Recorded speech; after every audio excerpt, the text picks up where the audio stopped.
Hello, welcome to a special Easter edition of 90 Minutes Africa. We are off today, but this is our special program for you to enjoy this Easter. Thank you for watching.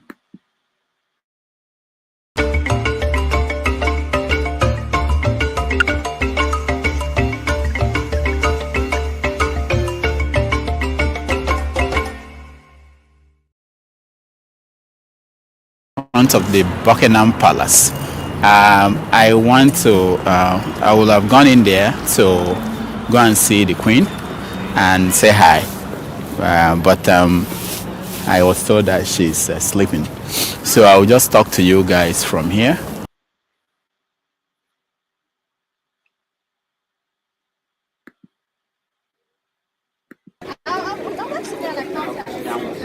This is 60 megapixel.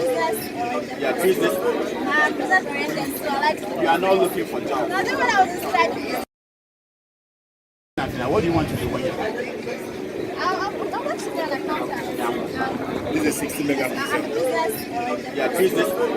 Business oriented, so I like to. You are not looking for jobs. No, then when I was inside business, so. You sound like you're doing business. Yeah. You're selling some. Talk to the camera. Oh, okay. Advertising. Talk to the camera now. Okay, I do makeup. Yeah, I do makeup. Back in school, I do makeup. Every year I do makeup. My mom makes a show. Okay, we sell laces in our shop. Tell them the address of your shop. Flat 4 shop, but if you please come and patronize. All right. Yeah. Thank you very much. The damages in front of the Buckingham Palace. I will have gone in there to go and see the Queen and say hi. But I was told that she's sleeping. So I will just talk to you guys from here. This is where it's going to happen in May, the wedding, Prince Harry. And you are sure that we'll be here to cover the event. You know, a black woman is going to be part of this family. Now, if you follow history, you know that some thousands of years ago, 500 years ago, the people that actually ran this country, they used to be black. So it's not a new thing. But I wanted to go and talk to the Queen and ask her questions about Nigeria and Africa, you know, all the colonial, their colonies in Africa and how they ran the colonies and what is going on there. Now, you know, whether they have any regrets for what they did and how they ran Africa. But like I said, I won't be going in today. Maybe I'll come back tomorrow. She's sleeping. Okay, forget it. I was just kidding. You know, look at this. Can you see can you come close to that man there?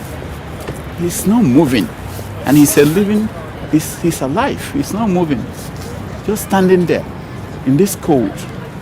And look at the cars. They don't have expensive cars. In fact, Ojuzo Kalo has more expensive cars than what they have here. Or maybe they are hidden somewhere. The main cars are not here. This may be the one from staff. But anyway, hi. Excuse me, doctor. Hey, how are you? Oh, yeah. This is what I'm looking for. How are you doing? Let's just see. Yeah, let's see how long you will live. How many beats have I got left? Another 100 years. Another 100 years, yeah. Okay, What's your name? Thank you so much. What's your name? James. James, are you British? No, I'm Irish. But Irish. I live in England. Yeah, you live in England. Why are you wearing a stethoscope with a hammer? Oh, because I'm trying to fix the country, you know? Yeah. We need a bigger hammer. Let me ask you a question. What do you think about that man running America? The what? Donald Trump. I'm not sure. You're not sure? You like him? No, I don't like him.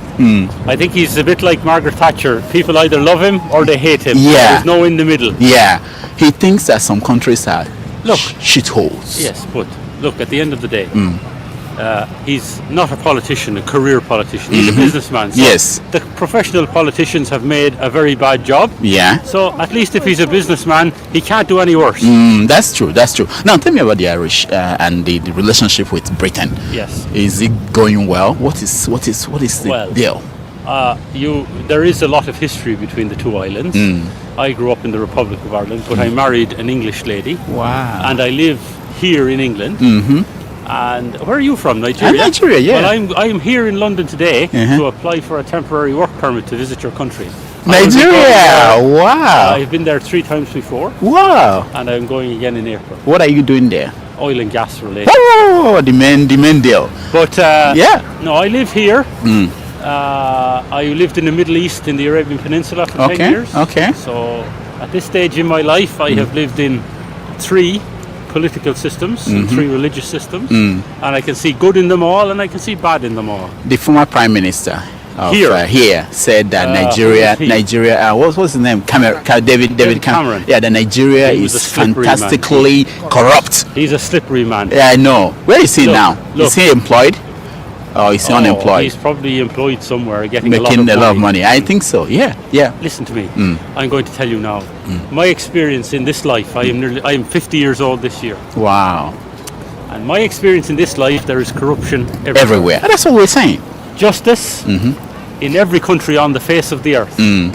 And I remember having a conversation like this with your colleagues, with your countrymen, when I was last at Chevron Escravos. Yeah. And they were of the opinion that Nigeria was corrupt and that the rest of the world was somehow less corrupt. I said, look, lads, it doesn't matter where you live or what your religious beliefs or political beliefs, there is no such thing as justice for everybody.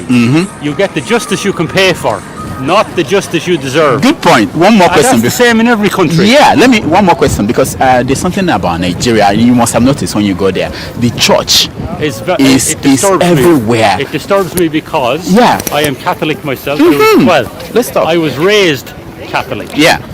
It would be fair to say that I don't practice the ritual part of the religion anymore. But coming from Ireland, where people were poor when I was growing up, and looking at the Catholic Church in Ireland and looking at the Catholic Church in Nigeria, one of the things that disturbs me when I'm driving around there is you see lots of poor people and lots of temporary structures, and then you come along to a big, Magnificent. permanent, magnificent building Yeah. that obviously had a lot of money spent on it, and that disturbs me about Yeah. the Catholic Church. That Yeah. the money could be used for so much other better things The in the priest, community. the priest, But you come along and here's a big structure, and you think, well, why do you need that? the priest that came to Africa and turned them into I'm not Christians. being interviewed for Nigerian No, television. nothing. Okay, This is a good. conversation between friends, you know. So this priest, they came and brought the church to Africa, Yeah. but the people here don't go to church anymore.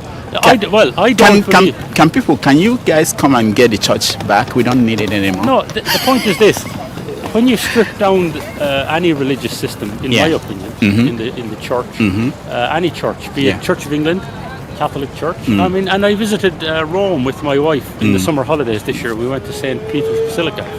Look, at the end of the day, the church, any church, and it doesn't matter if it's the Muslim belief, the Catholic belief, the Church of England belief, it doesn't matter. At the end of the day, it's a power structure like anything else. Yep. The church, the Catholic Church, at least as I understand it, in the whole world now, all the countries, it is one of the biggest financial corporations in the planet, and they exert a lot of economic power.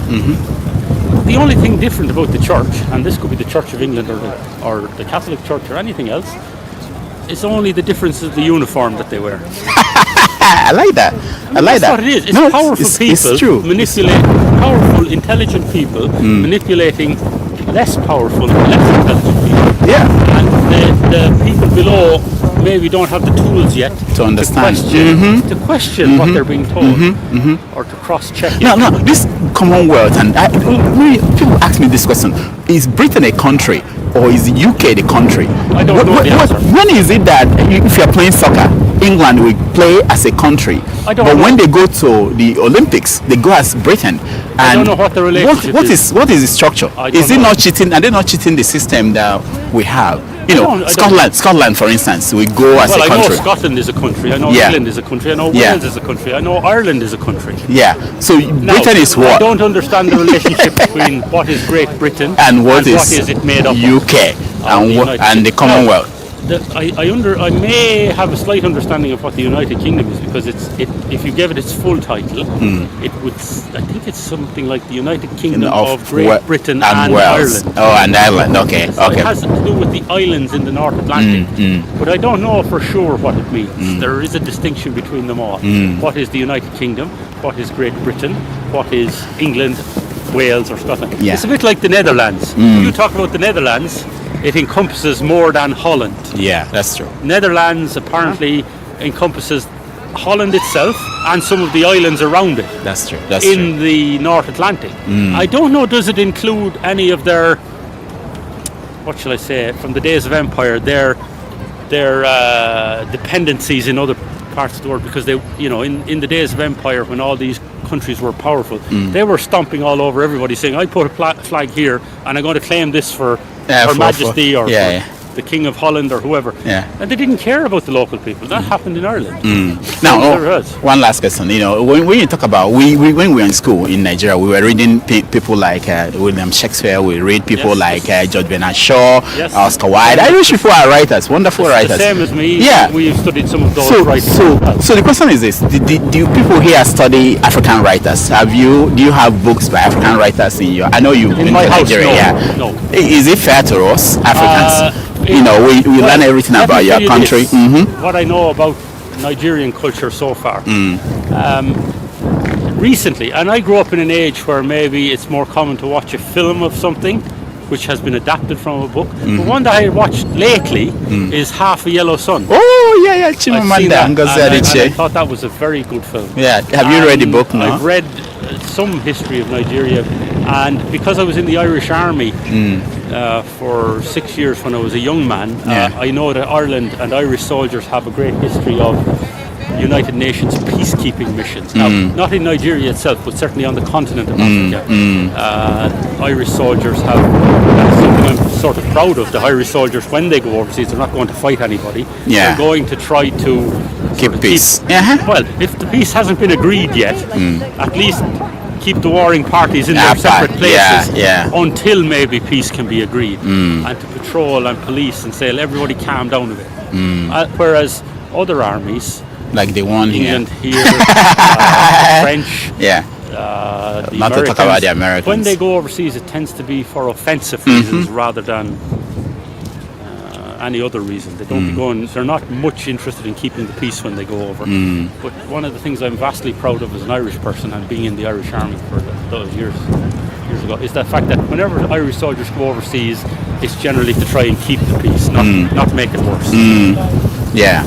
So So there was a battle in the 1960s that I was completely unaware of until very lately, and I always thought it a bit odd being in the Irish Army when I was young that it wasn't taught as a historical lesson. Yeah. There was a place called Jadoville in. Was it in the Congo or was it in somewhere in the African continent? Yeah. But Irish soldiers fought with mercenary forces. It was in the 60s, around the time when this particular country, I can't remember the name of the country now, was looking for independence. And of course the French didn't want to give it up, and they were paying mercenaries to fight on their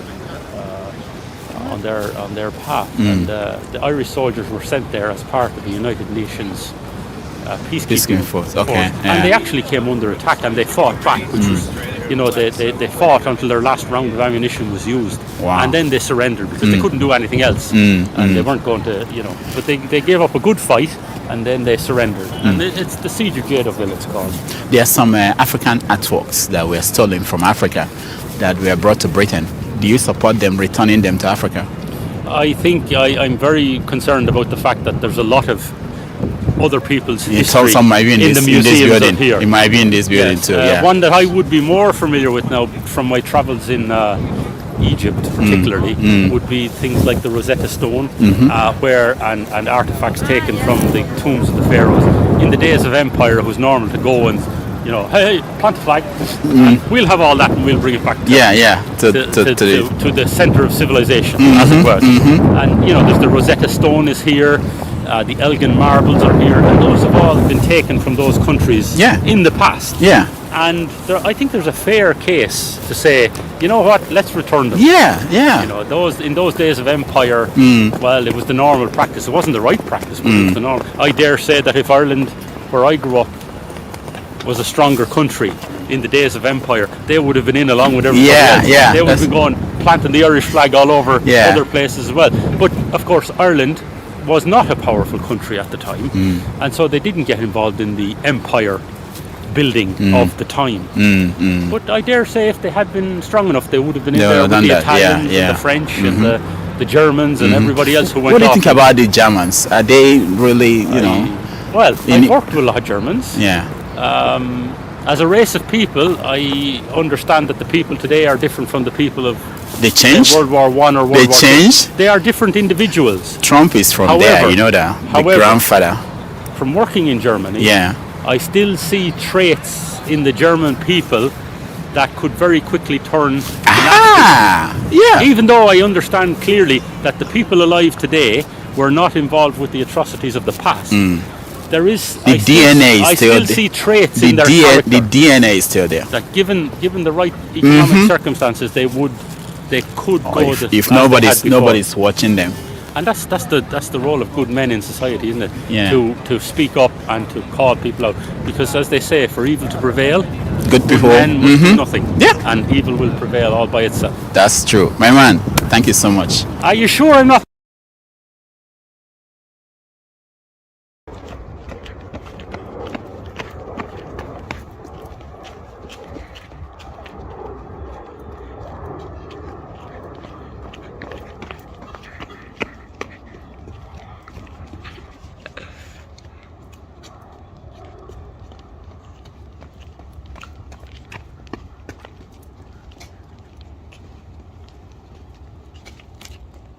Run past me.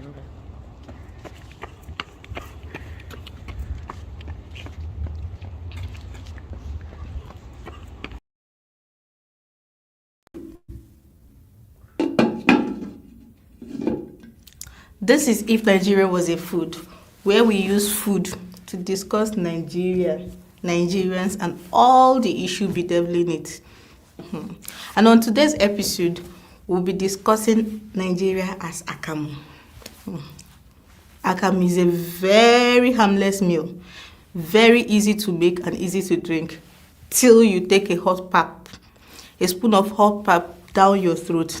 Maybe then you understand why Buhari cannot seem to make up his mind about fuel subsidy. Fuel subsidy has been a bone in the neck of all past administrations. And in all fairness to the Buhari administration, he hasn't fared badly. That is why last year, 2021, he signed into law the Petroleum Industry Bill. Now, this bill was supposed to, among other things, remove fuel subsidy. Simple, Abi. Only it wasn't that simple. NLC protested, Nigeria Labour Congress. They protested and said that Nigerians will suffer. That the suffering we are suffering now is too much. That if government ends up removing this fuel subsidy, we are going to suffer more. Buhari and his people thought about it. The pan became even hotter that even the Senate President and the Minister of Budget could not swallow it. So they and the President convened and kicked this hot plate of akamu further down the road. So for the next 18 months, we are not going to hear anything about fuel subsidy again. The reason is simple. Nigeria Labour Congress threatened to go on a nationwide strike. Now remember that Buhari and his people do not like strikes. Remember what happened with EndSARS? And that is by the way. We don't want to go there now. But 10 years ago, there was a protest, Occupy Nigeria. This protest started when the then administration, the Goodluck administration, removed fuel subsidy.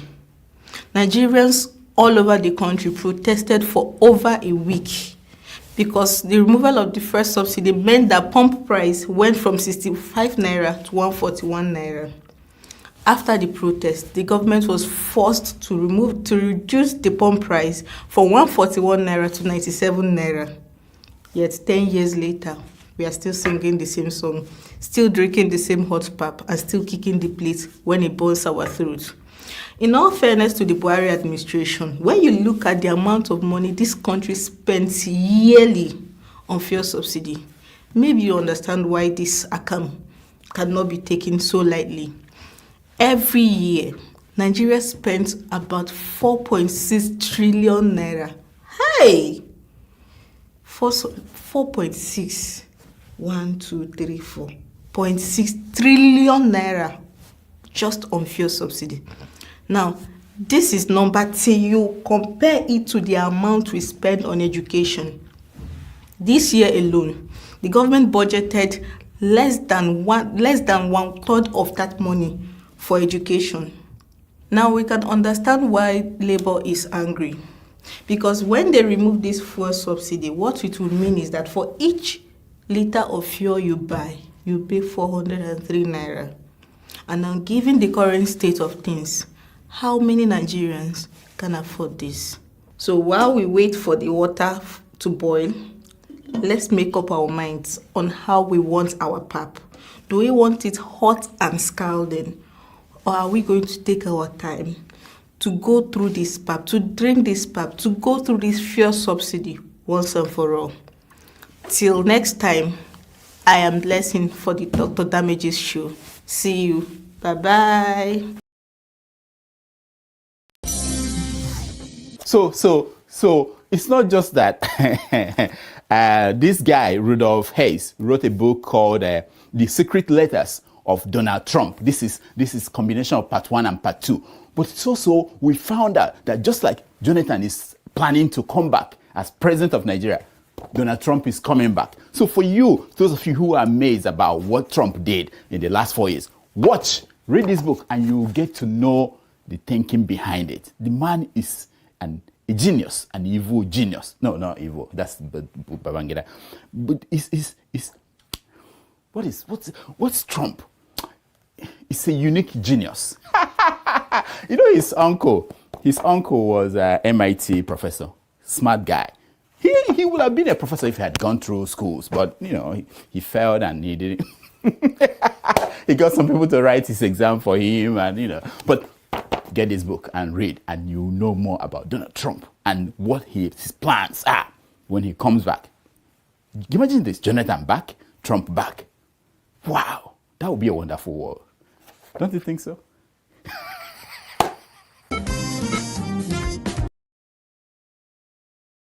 Yeah, I'm from Ghanaian, yeah.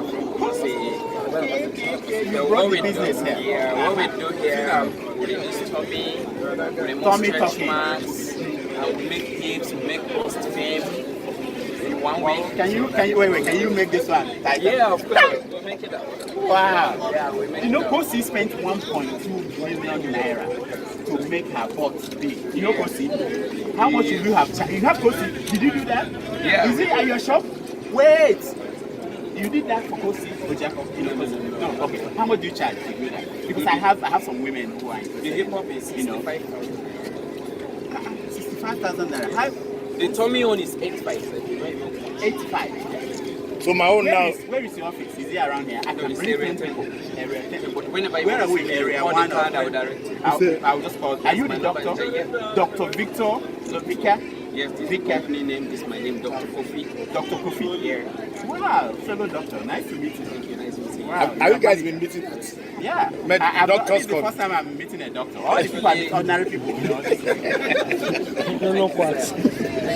All right.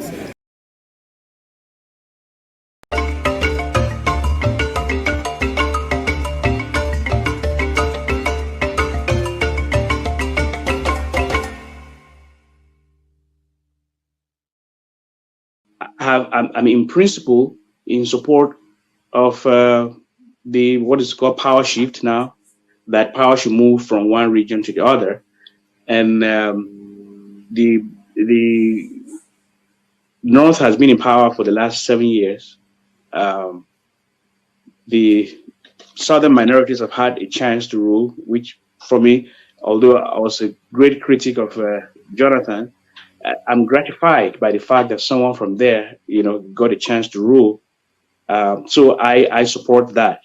I would also support the ceding of power to the Southeast, because that's the region of the country that has never produced a president from 1999 until now. Not even a vice president, right? Yeah, not even a vice president. So that's a part of the country that I think should produce the next president.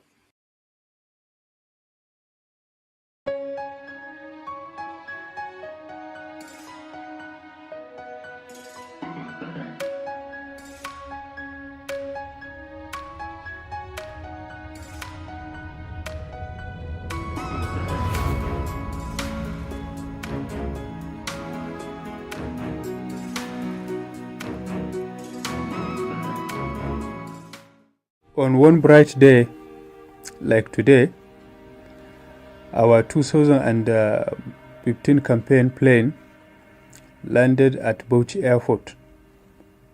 I looked through the window and saw a sea of people at the tarmac. It was the same panoramic view that I see in front of this Queen Amina Hall today. It was a common sight in those days, but this one was quite different. As the plane taxied to a stop, the crowd surged towards it. They got right onto the runway.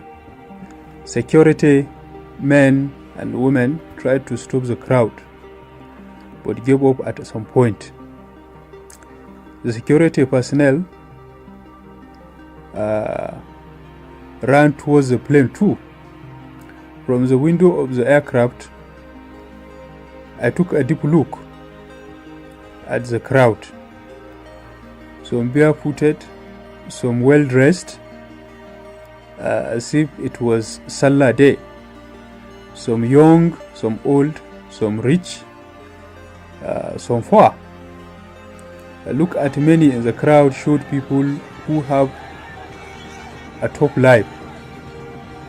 Yet, the enthusiasm on their faces, the fashion in their steps, the gesture of their chants, "Say Buhari," touched my heart. I said right there, before I got off the plane, that if I win the election, I will come back to those people that I saw. I will find them across northern Nigeria and I will make a deal with them. It had taken over 5 years now. I am sorry that that it took that long, but I am here today to make a deal with you all. I have asked parents, old and young, men and women, young children, boys and girls, everyone of you who shared the hope to change that we promised, to come out here today. I chose this backdrop, the Queen Amina Hall, inside of Ahmadu Bello University, to illustrate the point I want to make. I want those of you who have never been inside the four walls of a university to come here in this institution. I want you to come in front of this hall named after an extraordinary woman who was trailblazer in our history, a woman who defied all the odds and wrote her name in marble. I want to invoke Queen Amina, who was not just a leader by accident, but one who was also schooled. She fought her way to the top. She was the epitome of the deal that I envision. I want to make things better for you, for us, but I realize that the greatest change there is the one that we all, each of us, can make in ourselves. In 2019, WAEC, no state in the north made it on the top 10 performing state in the examination. Of the 10 states at the bottom, 9 in the north. In the common entrance examination into unity schools in Nigeria, the statistics is such there. In 2008 and 2019 session, while the cut-off mark for a male student from Anambra State is 139 and Oyo State 127 out of 300. The cut-off mark for a male pupil from Yobe State is 2 points, and a male pupil from Zamfara State is 4 points. The trend has been like this in the last 30 years. Lowering standards has not helped the north bridge the gap or improve performance. Instead, it has perpetuated poor performance and lower standard. Looking at the population of young people in these regions, these poor figures for the north are unacceptable. We need to change that together. It should not be like this in the next 30 years. We can reverse it. The speed with which our people formed Shege Kafasa in response to Southwest Amotikun, if we had applied that same fashion to education, we wouldn't have remained backward and disadvantaged for the last 30 years. To all the parents out here and those watching at home, I want you to bring your children to me. I want you to get them off the farm, off the streets, off the business of life and bring them to me. Leave them with me for 12 years, just 12 years. From the time they are 6 to the time they are 18, and I will turn them into what my children have become, what Atiku's children have become, what Entata's children have become, what Shagari's children has become.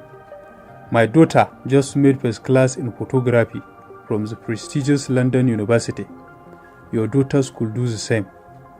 I am proposing a paradigm shift for us all, for a democratic society to sincerely demand personal responsibility. It must first deliver to the people the minimal educational development. It is a fundamental exchange needed for the creation of a fair and equal society. I want your children to be educated like my children, like Atiku's children, like Shagari's children, like Sanusi's children. I want your children to stop coming to the table of the Entata, the Shagaris, and the Umas, the Buharis, to be given food to eat. I want your children to sit on the same boardroom with our children, be in the same university campus with our children, to work in the same laboratory, to manage the same hospitals as doctors, to design the same roads as engineers, and fly the same airplanes as pilots. I want them to go as far as their brains can take them. I want them to go to the best schools all over the world, from Zaria to Zambia, from London to Moscow, from New Delhi to New York. In 30 years, I want to have equal number of children from the northern Nigeria competing on equal footing, JAMB and WAEC and Cambridge examinations, in entrance examinations to federal government schools across Nigeria. This is why it is important. The best investment we can make in the north is not in finding oil in the Chad Basin. It is not in mining gold in Zamfara. It is in investing in the potentials of our children.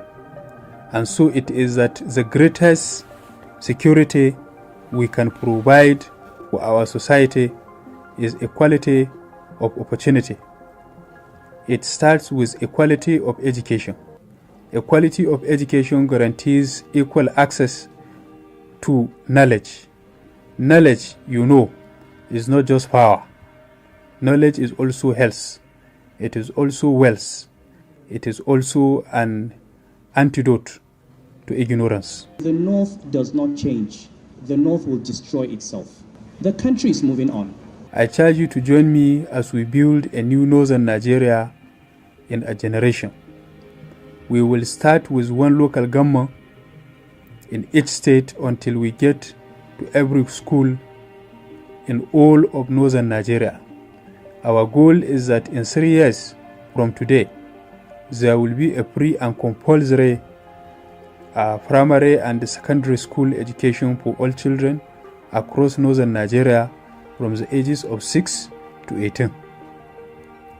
We will build your children.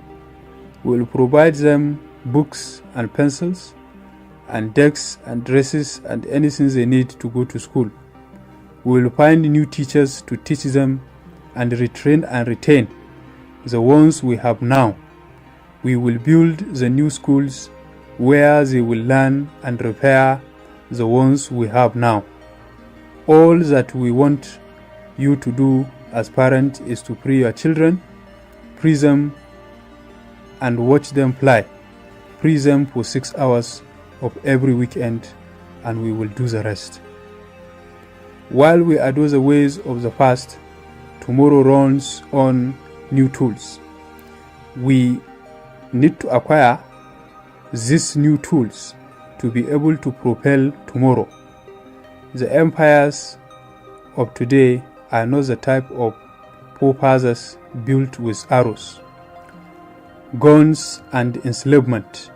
Empires that need to be protected with high walls.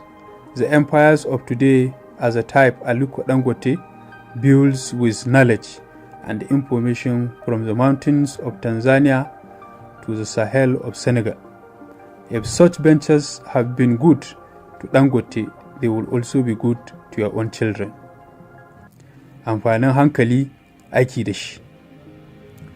For long, your leaders have pointed at some other places and some other people as those responsible for your challenging lives.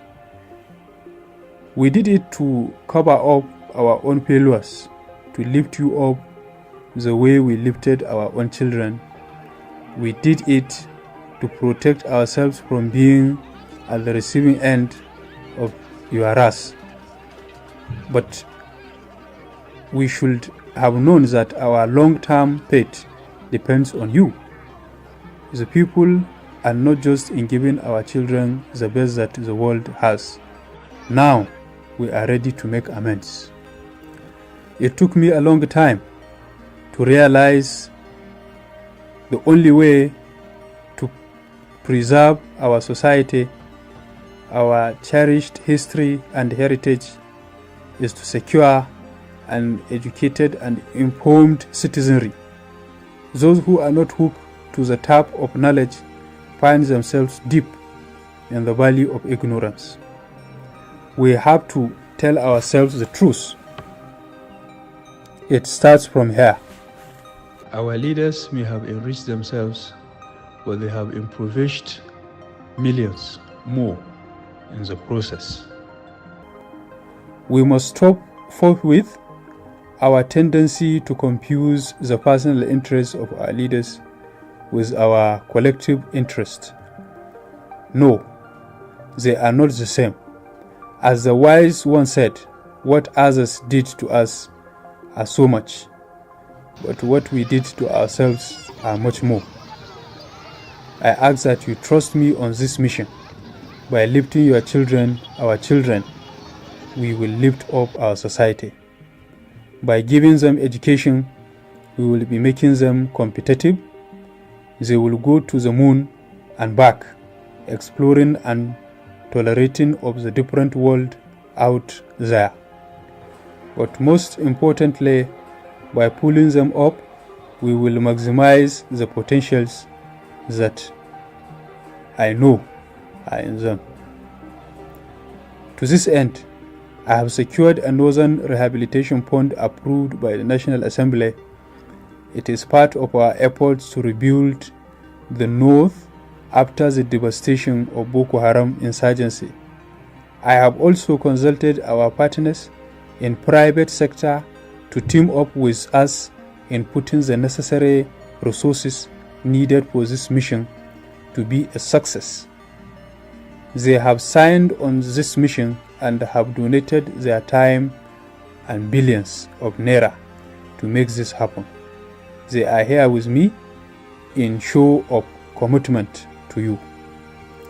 The Muslims that will inherit the 21st century world is not the ones that can only read Arabic or recite the Quran, but the ones like my daughter and my son, who can be at home in Dubai and at home in London and at home in New Delhi. So please join me as we unleash the promises currently locked up in all our children. There is no injustice worse than wasting the God-given potentials of our children. Join me, my brothers and sisters, and let us finish the work our forefathers, Ahmadu Bello, started. Hana wani, hana kai. If one refuses another, one refuses himself. Thank you for listening. God bless you. God bless Federal Republic of Nigeria.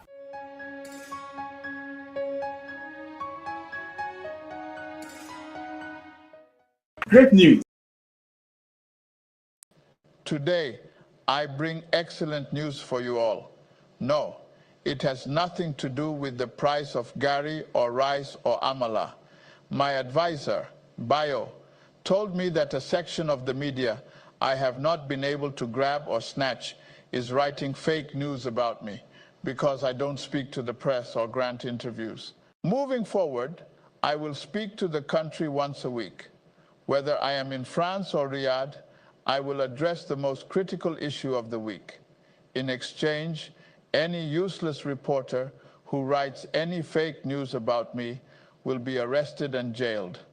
I don't care if you are related to Soyinka or Shawore. If that doesn't work, we will send you where Babangida sent Dele Giwa. All you skit makers, if you feature me in your skit without my permission and I do not find it funny, you are gone. No police acknowledgement of what happened to you. For you, Adeola Fayahun, I won't repeat this. Stop calling me Al-Haji. Stop it. I'm the Jagaban, period. But if you want to practice your karate in the female wing of Calabar prison, continue. Once we get the media to behave, my political opponents will be the next set of people my attack dogs, the DSS, EFCC, NIA, ICPC, and others will come after. So Obi, get ready to memorize more figures in Kuje prison. Atiku, you can hardly read or write, so find a hobby. You will need one in Kirikiri. For the record, insulting and humiliating the president is a punishable offense.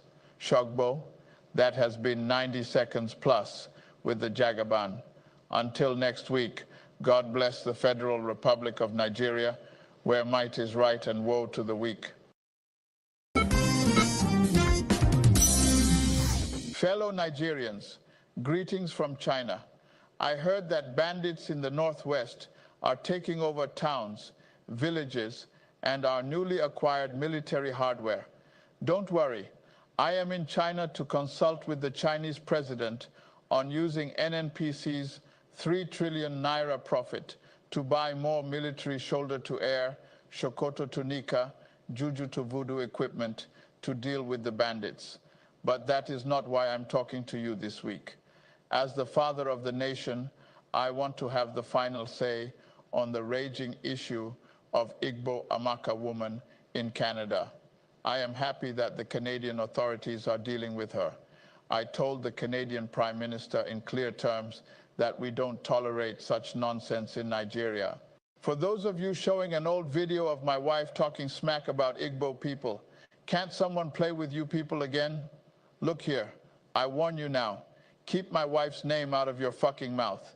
Keep my wife's name, my Oba's name, MC Olwomo's name out of your fucking mouth, Shogbo. If you don't know it now. In this part of the world, all animals are equal, but some are more equal than others. So my people, let us love one another. I know that in the past, I had reasons to say I did not believe in one Nigeria, but that was then.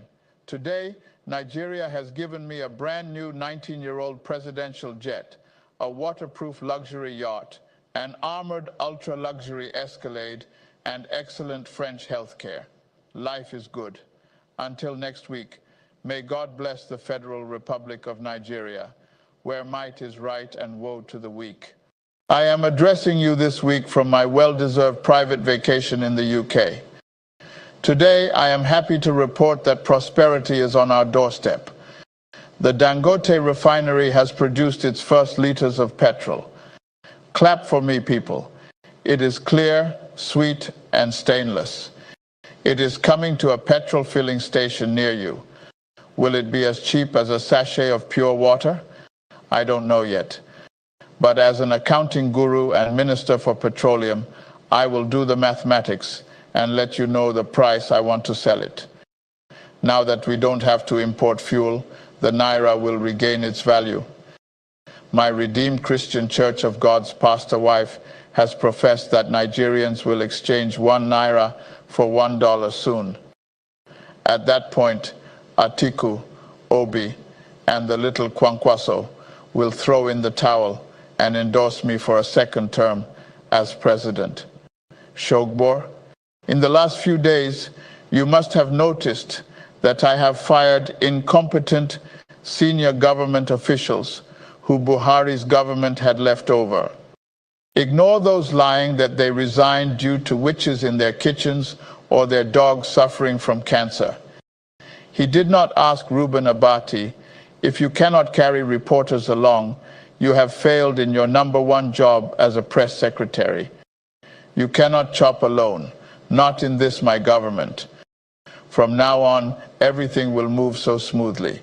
The dividend of the renewed hope will fall like manna. So be ready to sing again. On your mandate, Jagaban, your mandate, we shall stand. Until next week, this has been 90 Seconds Plus with the Jagaban. May God bless the Federal Republic of Nigeria, where might is right and woe to the weak.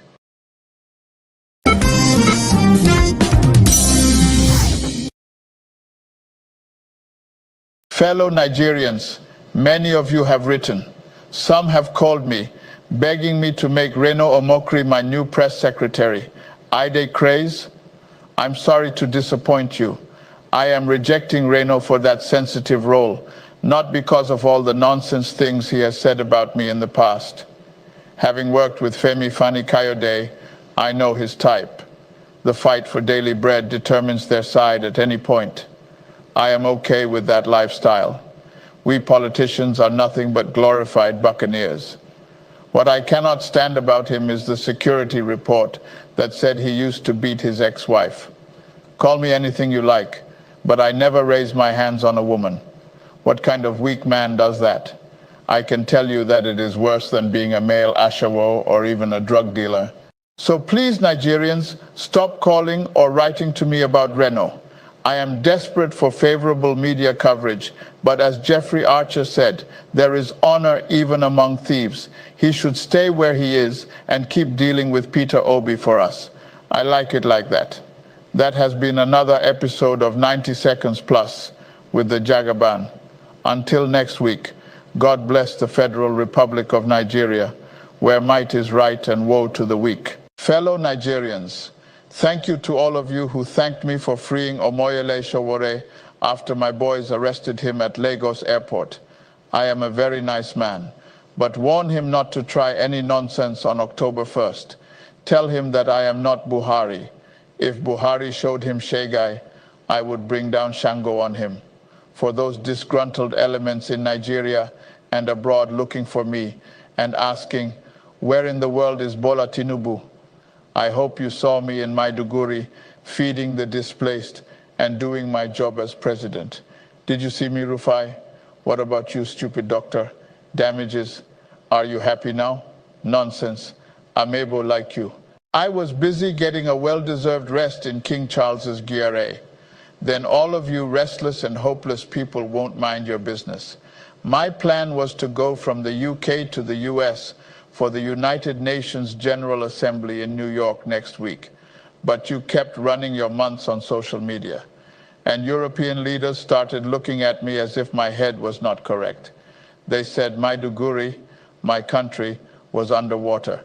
And I was in London enjoying a 24-hour power supply, kebab, fish, and chips. Who paid for my trip back home? You. Next week, I will pack my things and head to the US. Who will pay for it? You. Behni. You cannot stop me. Pennywise, pound foolish, all of you. Wait and concern me. Until next week, I am the Jagaban. May God bless the Federal Republic of Nigeria, where might is right and woe to the weak.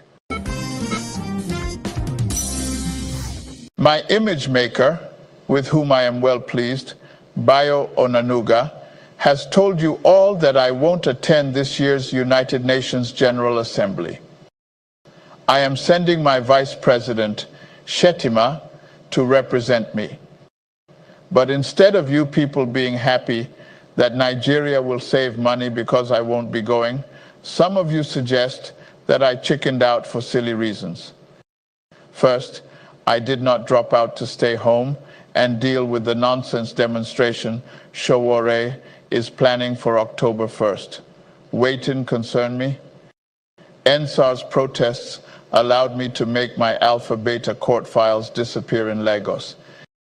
End Bad Governance protest allowed my friend Ganduje to have his contract dollar bribe corrupt files disappear from Kano courts.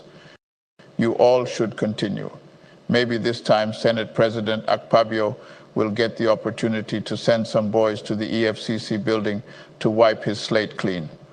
Or Yahaya Bello may seize the opportunity. I won't lie. The US President Joe Biden did not agree to meet with me. It hurts. He only planned to meet with Paul Kagame of Rwanda and William Ruto of Kenya.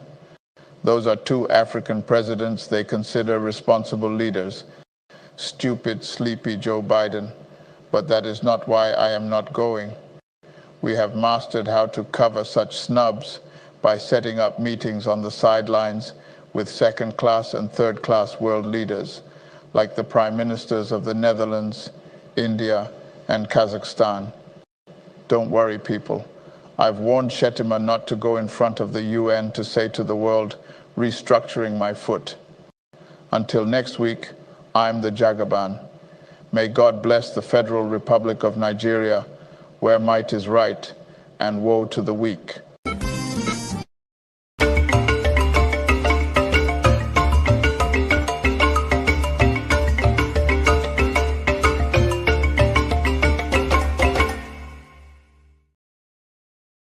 Onanuga joins the League of Genocide Enablers in Nigeria. By Rudolph Okonkwo. For now, forget about MC Olumo. He is just a leader of the foot soldiers. The spokesperson of the Bola Tinubu Presidential Campaign Council, Bayo Onanuga, has taken his rightful place as one of the intellectuals who are midwifing Nigeria's impending genocide. And on this list are people like Texas-based cardiologist Dr. Adeniran Abraham Ario. 8 years ago, Dr. Ario called for a xenophobic attack against the Igbo in Nigeria, the way South Africans were attacking foreigners in their country. When called out, he claimed that someone had hacked his Facebook page. Dr. Ario's Facebook outburst came days after the Oba of Lagos warned Igbo people in Lagos to vote for his preferred candidate in the 2015 election or otherwise see themselves thrown into the lagoon. Reasonable people made some noise made about the dangers of what Kabiyesi said. But being a Kabiyesi, he did not recant or apologize. He did not even get a slight pushback from dissent people, who, deep in their hearts, knew of the danger in what he said. Like a spike hanging on the narrow path, it stayed there, a danger to us all. And then, enters Musiliu Akinsanya, aka MC Olumo. The head of the Lagos branch of the National Union of Road Transport Workers, MC Alyimo, multiplied and amplified the Oba of Lagos 2015 threat on the eve of the final 2023 elections. MC Alyimo took a page from Dr. Adeniran Abraham Ariyo's book when challenged and pressured. He staged a damage control drama with Mama Chukwudi when his threat against Igbo voters who would not vote for Tinubu's APC in Lagos's March 18 governorship election went viral. In his case, he claimed that he was kidding and got a police chief to back him up. But that was before violence against those not voting for APC marred the governorship election. The violence followed the exact pattern MC Alyimo predicted. But unlike MC Alyimo, Bayo Onanuga doubled down when called out. Why not? He is an intellectual turned politician just like Joseph Goebbels. For the purpose of intellectual analysis, we will leave out Femi Fani-Kayode. It is not because he once flew to Enugu to make a beautiful speech about handshakes across the Niger. We will leave Femi Fani-Kayode out because, you get why. So far, Dr. Adeniran Abraham Ariyo's Facebook has not been hacked ever since. But the Oba of Lagos threat has been metastasizing. Like a contagion, it has reached MC Alyimo, Bayo Onanuga, Femi Fani-Kayode, and countless others on social media who have started to share in their minds the choice businesses of Igbo people in Lagos. Typically, this stage happens after the genocide, not before. Of course, we must acknowledge people of goodwill all over the country who spoke up. These people did not mince words. They knew that genocide kills more than the people it intended to kill. In every case, it kills people unintended. It even kills the people perpetuating the killing. If you doubt it, ask the Rwandans. Those who have taken the time to study the history of genocide worldwide know that the people who perpetuate genocide never believe they could do something as hideous as that. They typically see themselves as accommodating of others. But in the end, they wonder what got into them. There is no exception to this rule. In our case, we have a ready-made suspect, the devil. 8 years ago, after Dr. Ariyo's outburst, I wrote an essay warning about the dangers of his Facebook post. 4 years ago, in the heat of the Fulani herdsmen attacks on farmers down the Middlebelt region of Nigeria to the edges of Nsukka and Enugu, I wrote another warning that genocide is loading in Nigeria. Please, find below a combination of the two pieces. Not speaking up is the mouth's fault, our ancestors said. Not listening, the fault of the ear. Sometime in the 90s, Bola Ige wrote a controversial but landmark essay called The Road to Kigali. He later developed it into a series of essays published in his Nigeria Tribune column, Uncle Bola's column, and so many other newspapers and magazines. If you skim out the controversies as it relates to who is playing the role of the Tutsi and who is playing the Hutu in the case of Nigeria, the late lawyer and an agitator for a national conference argued that left on the same path Nigeria was on, the people of Nigeria were headed for the same fate that befell Rwanda. The core of his argument was that a country that is structurally flawed, inherently unjust, where impunity reigns and law and order means nothing to anyone, would constantly flirt with doom. For those who have forgotten, Rwandans had lived in a fractured country with unresolved citizenship and rights questions, crawling from one crisis into another until 1994, when they killed 800,000 of their compatriots in 100 days. Bola Ige later became the Attorney General of Nigeria and was murdered at his home in Ibadan. And Nigeria moved on, as we often do. But the issues he raised have not died. Nigeria, unfortunately, continues to dangle between the road to Kigali and the road to Rio de Janeiro. Remember, Bola Ige wrote when Plateau State was still peaceful. Then, Plateau and Benue states had not been turned into killing fields where ethnic and religious conflicts had not led to the death of thousands and the destruction of towns and villages. Ige wrote of the road to Kigali when nobody in Nigeria could fathom that a group of Nigerians could rise and call themselves Boko Haram and start destroying towns and villages, killing schoolboys, kidnapping schoolgirls, blowing themselves up, and wiping out villages across the Northeast. According to Gregory H. Stanton, the president of Genocide Watch, there are 10 stages of genocide. He tagged them as classification, symbolization, discrimination, dehumanization, organization, polarization, preparation, persecution, extermination, and denial. He said these stages do not follow any particular order. They can occur concurrently. In Rwanda, the 1994 genocide started when, on April 6, 1994, a plane carrying President Juvenal Habyarimana and Burundian President Cyprien Ntaryamira was shot down as it prepared to land in Kigali. It killed everyone on board. The next day, genocide against Tutsi and moderate Hutu started. President Habyarimana, a Hutu, had signed a ceasefire agreement called the Arusha Accords. It was aimed at ending the Rwanda civil war. Hutu extremists who opposed the ceasefire agreement shot down the plane to frustrate Habyarimana's move to share power with the Tutsi-dominated Rwandan Patriotic Front. But when the incident happened, Hutu extremists blamed it on the Tutsi. It became an inciting tool for Hutu leaders who were determined to wipe out the Tutsi people in Rwanda. Jean Kambanda, a banker and an economist, directed the genocide that followed. As the leader of the Mouvement Démocratique Populaire, he directed the execution of what they called the final solution of the Tutsi problem. The Hutu set up roadblocks and apprehended Tutsi people and massacred them. They distributed machetes, and Hutu militias, soldiers, and regular folks hit the streets, killing and maiming and destroying properties belonging to Tutsi. In 100 days, over 70% of Tutsi in Rwanda were killed. 1994 was not the first time Tutsi had been massacred in Rwanda. It happened in the 50s and 60s. For the Hutu extremists, the Tutsi have dominated the country's economy and power for generations and must be stopped. To accentuate their narratives, the Hutu tagged the Tutsi as foreigners, oppressors, and native colonialists and even called them cockroaches. In each of the past instances of killing before the 1994 genocide, Hutu government officials have been at the forefront of organizing and supervising the massacre.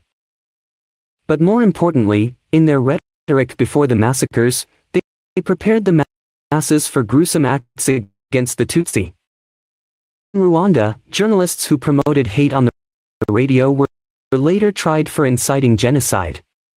One George Ruggiu of Radio Television Libre de Milis Kalines was sentenced to 12 years in jail. Inciting genocide and complicity in genocide are all crimes violating international law. You sometimes hope that the likes of Bayo Onanuga know this. Also tried and punished were army officers who led gangs that massacred people. Major Bernard Ntyahaga, the commander of the Presidential Guard, received 20 years in prison for his role. You sometimes hope that the likes of MC Alumo know this. Genocide does not happen out of the blue. There is a long period before the actual killings when the populace is prepared for genocide. The first step in the preparation is to classify the potential victims as them and the potential perpetrators as we. The setup is the classic we versus them. The line could be drawn along ethnicity, religion, race, and even class. The them are next given a symbol. They are discriminated against and then dehumanized. Discrimination comes in various forms. Those who intend to perpetuate genocide begin by finding ways, using laws and customs, to deny rights to the group they intend to slaughter. As it happened to the Jews, the Germans denied them full citizenship. And it appeared right to decent Germans. What often follows is a restriction on employment, political participation, and empowerment. The issue of indigeneship versus citizenship comes to mind. And as we have seen in recent times, the matter of the right to vote and the right to be voted for. Discrimination can advance to what Professor Alan Whitehorn called stigmatization. A targeted group is given a stigma on which they would be hanged. It is important for future perpetrators of genocide like Bayo Onanuga to dehumanize their victims.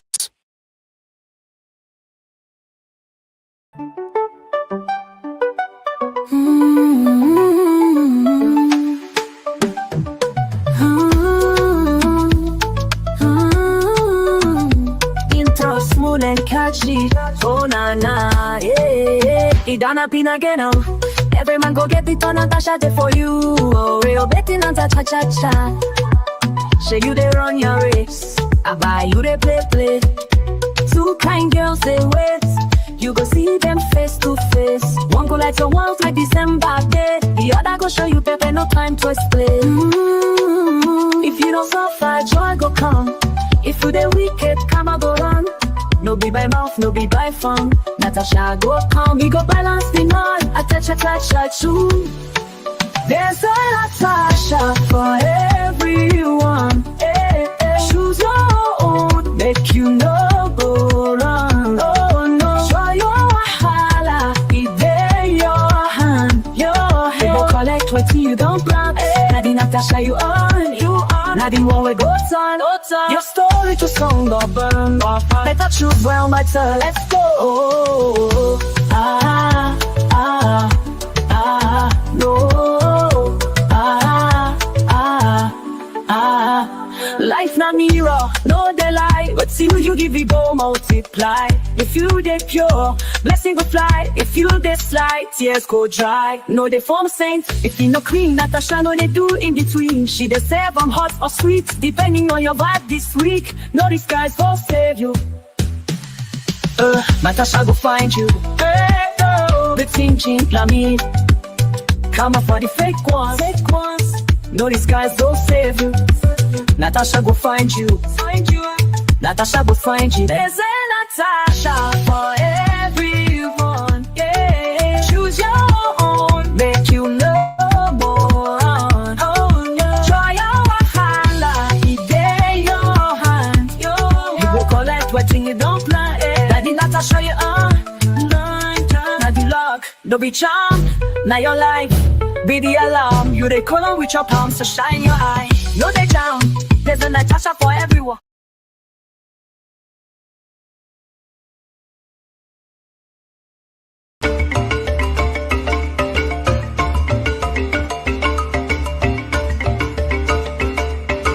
That those Fulani men who are maybe domiciled in other countries who move around, they can come into the country and this plan will accommodate them as well. Yes, that's what we want to do. Yes, of course. But won't it be better to first allow the Fulani people coming into Nigeria to do national youth service first? You know what I mean?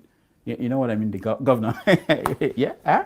As I said, the Fulani man settles anywhere he can feed his cattle. We know that. We know that already. Governor. Please, let's tell us something that we don't know. Governor Mohammed. If that these forests are there anyway, if you don't occupy them and create a colony out of them, they create places for the criminals. And today, that's why you have the Sambisa forest, because it is not being utilized. Aha! Now, those were the intelligent views of the great Governor Bala Mohammed a year ago. He and his friends just made it all happen. You know, they made sure that Fulanis from anywhere come into Nigeria, occupy the forest, and anywhere they could reach, any forest they could reach. They asked for it. Thank you, Bala Mohammed. Thank you, Megida. Thank you. We love the peace you have brought to Zamfara and to Kaduna and to Niger State and to Katsina State and to Ondo Forest, everywhere, and Enugu Forest and Soka Forest. Thank you. Why should federal government use resources for this country to accommodate Fulani men who are not Nigerians? You see, these TV people are always, they're asking so many useless questions. Anyway, let's watch the governor's answer. See, as I said, we are already accommodating them. Do you delineate and then really know who is not a Fulani man from Nigeria? They are all Nigerians, because I said their identity, their own citizenship is Nigerian. Yawa! I didn't know that. I did not know that. You see, that explains the mystery of our population figures from the north. This fluid kind of thing, you know? Now, for those still baffled by the genius of Governor Bala Mohammed, it may be important to remember this. On leaving office as Minister of the Federal Capital Territory, billions of naira cash was found in a vehicle that Bala Mohammed owned. Oh yes, his son came out and claimed the money. It's mine. Leave my daddy out of it. It's mine. And everybody said, oh, okay, you're my young man, you know, sure. Soon after, in 2016, the Economic and Financial Crimes Commission, EFCC, arrested then he wasn't a governor, Bala Mohammed, for financial crimes worth over 1.3 trillion naira. Yes, you had me right. 1.3 trillion naira in Jonathan's naira, not this useless Buhari's naira. No. Jonathan's naira. The allegations against Bala Mohammed included land racketeering in Abuja and his role in a $2 billion arms deal. Yes, you had me, 2 billion. Bala Mohammed, with billions and billions of naira in his pocket, just pushing, coming out from his pockets and everywhere he goes, and facing EFCC trial, ran for governor of Bauchi State in 2019 and won. Yeah, he won the Nigerian way. He won. In 2020, his hands were again caught in the cookie jar when Governor Bala Mohammed awarded a contract worth 3.6 billion to his own company. Of course. Old habits don't die that fast. You know, they don't die that fast. So you can understand why recently Governor Bala Mohammed gave Nigerians a lecture on why Fulani herdsmen must carry AK-47. Watch. Cattle rustlers who carry guns, kill him and take away his commonwealth, that is the cows. He had no option but to carry AK-47 because the society and the government are not protecting him. Bam! You see, the Edo man kidnapped by terrorist Fulani herdsmen in the forest in Edo. The Ondo man kidnapped by the terrorist Fulani herdsmen in the forest in Ondo should also have no option but to carry AK-47. Can Governor Bala Mohammed come out and support that? After all, cattle rustlers go after the cattle, but terrorist Fulani herdsmen in the forest, they go after the lives of people, you know, that they kidnapped. Unless cattle are more important than men. I suspected that. I was just suspecting it. Nobody owns any forest. The forest is owned by Nigeria. Why is it they don't teach us this in school? I'm just saying, nobody owns the forest in Nigeria. Nobody owns any water in Nigeria. Any waterway, nobody owns it. Nobody owns any air. Nobody owns any market in Nigeria. Nobody owns any woman in Nigeria. Nobody had the freedom of the tribulations or speaking anyhow. Anybody can speak anyhow, but we are exercising restraint. Yeah, anybody can speak anyhow.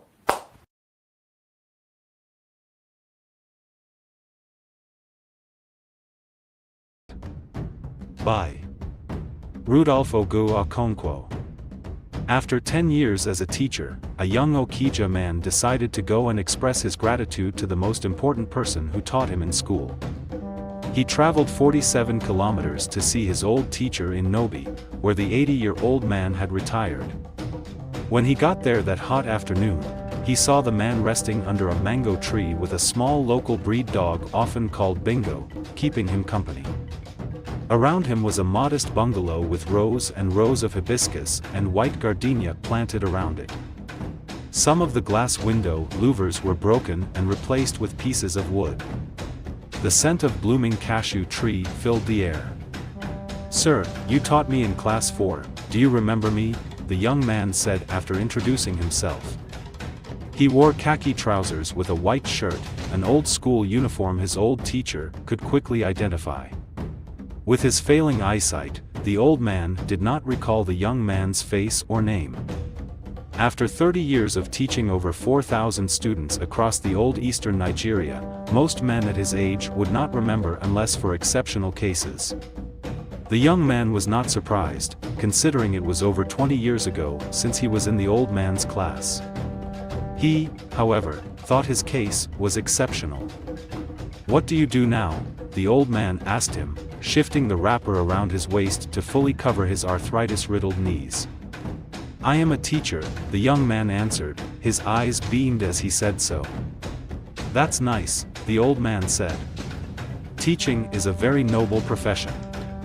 Even if everyone forgets about you when you are old and retired, you forever retain some of the beautiful memories of your time as a teacher. Even if your material reward were meager, you would cherish the knowledge that some of those you taught are the ones running the affairs of your country. In the rare case, when your former student traveled far to come and see you, that is the ultimate. It is always delightful to encounter one of your former students and they remember you. Nothing beats that. Especially when they have a good memory of you. It beats being a police officer or a soldier, which were the other career options available to us then." The young man smiled. "You inspired me to be a teacher," he said. "How?" the old man asked, brushing off a mosquito that landed on his wrinkled arm. He could have crushed the mosquito without looking based on his sharp reflex, but he did not. Then, the young man told him the story of the day he changed his life. "I was in class 4, the young man started. On that day, a friend of mine came to class with a beautiful watch his father bought for him in Onitsha. All of us in class admired it. Being that my father was poor and could never afford to buy me a watch like that, when I had an opportunity, I stole the watch." He paused and glanced at the old man's face. It was expressionless. No judgment had formed, not on his eyelids and not on his bushy brows. "My friend whose watch I stole tried to get the person who stole his watch to return it but failed," the young man continued. "So he reported to you. You came into class and asked the person who stole the watch to bring it forward, but nobody moved. There was silence. I was afraid, not just afraid to return the watch, I did not dare to return the watch. At that point, I knew that I needed more courage to return the watch than the courage that I used to steal it." The small dog barked, wagged its tail and shifted away from the young man. Looking up, the young man saw the old man's jaw moving as if he was chewing bitter cola nut. "Then you closed our classroom door and asked all of us to close our eyes," the young man continued. "You went around searching each person's pocket. I had never been terrified as I was at that moment. I thought of bringing the watch out and dropping it on the floor, far away from me. But I dismissed it because though you asked us to close our eyes, I imagined everyone in the class was looking at me. I froze in grave horror. When you came to my pocket, you found the watch. You took it. But you did not stop your search. You continued to search until you got to the last boy in class. You then went to the front of the class and asked us to open our eyes. When we did, you announced that you had found the watch." At this juncture, the old man gestured to the young man to sit on a green plastic chair beside him. The young man thanked him. When he had sat down, he continued with his story. "You did not say whose pocket you found the watch. You did not say anything to me in public or in private. You gave the watch back to my friend, the owner. That day, you changed my life forever. I went from facing the most shameful situation ever to having my dignity restored in 60 seconds. From that day on, I resolved to be a good person for life. You did not scold me. You did not quote the Bible or the Quran. You did not take me to a shrine. You did not read out passages from the Bhagavad Gita.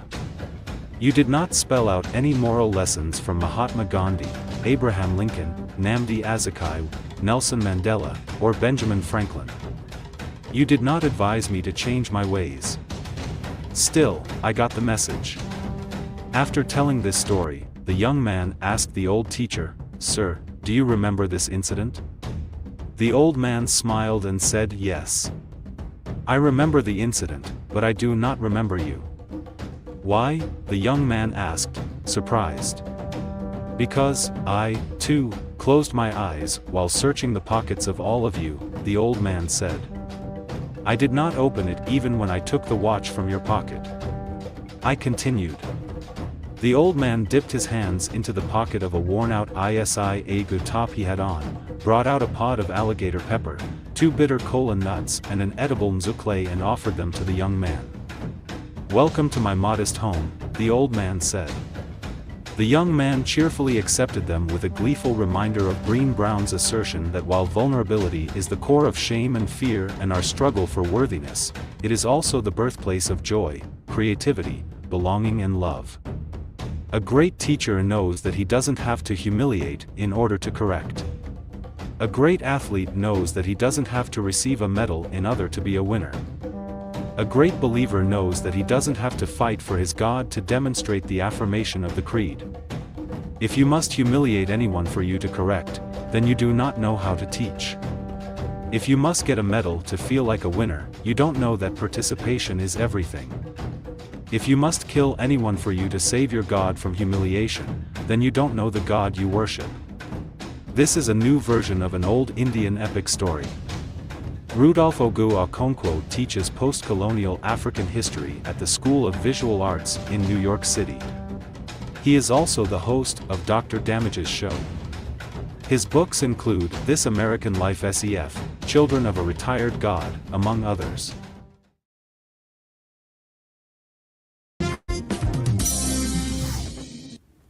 Blessed be the Holy and Undivided Trinity, now and forever. In this new year, you shall win some and lose some. Yes! You shall prosper some days and regress some other days. You shall rise after you are defeated, and you shall fall after your victory. Yes! I pray that your wins shall surpass your defeats in weight and in numbers. Yes! That is what I wish for you. Even as God clears the limitations on your path, more will come. Of course. You shall rise and fall and rise again. You shall fail and rise and fail again. And again. For that is the natural path of everyone alive and doing something. You shall not be stagnant, because that is not the natural state of any living thing. Yes. You either progress or you decline. You will weep when the season of weeping comes, and you will be joyful when the season of joy comes. Ooh. I pray that you shall see all the normal seasons of life. Yes. I can tell you right here that a lifetime of happiness will only kill you. Ooh. Anyone promising you no weeping is also denying you joy, for only the dead are isolated from the seasons of joy and weeping. Yes. You cannot have one without the other. Some days you shall be a wonder to the world. Some other days you shall wonder about your place in the world. You shall struggle some days and triumph some other days. Yes. The enemies and the wicked shall continue to target you. It shall not end as long as you are alive. Yes. If it ends while you are alive, check very well. You are dead. Yes. Just like you are targeting others, so shall you be targeted. Remember that the wicked are not from outer space. They are you and I. Yes. Sometimes we are our greatest enemies. And sometimes we inflict our ugliest wickedness on ourselves. This new year, look in the mirror and tell the person you see to change for the better. Yes. And watch the world around you change too. That is my prayer for you. Say amen. Amen. Say amen. Amen.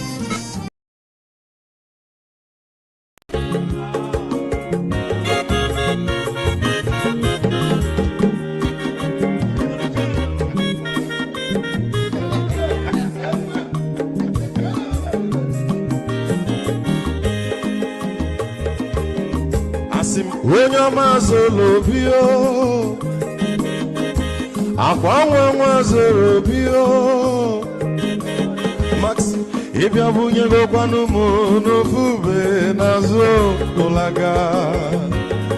ụlaga n'ịbịa zugo mmanwụ ụlaga do n'ịbịa zugo akwa nwa ilochi o biko rapụ zoro ka ọ nabazi ya onye ọma zoro biko abụ mmanwụ zoro dosari ịbịa onye negwana m ụlagado n'ịbịa zigo mmanwụ ụlagado n'ịbịa zigo aba mmanwụ ilochilo biko rapụ zoro ọ nabazi ya mazi wekọma odogwu na kwere ezu na nke onye ọma n'ịgadele m mazi n'ịbazi ibugo wuti baladi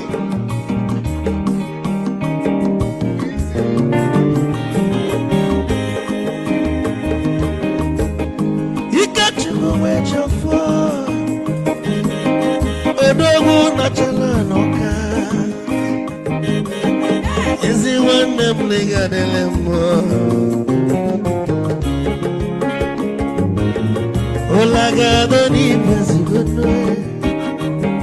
mmanwụ ụlagado n'ibezigo amammanwụ ilochilo biko rapụ zoro anabazi tee onye ọma zoro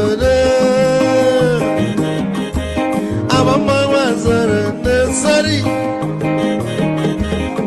ibya moya no kwana mo ofube naru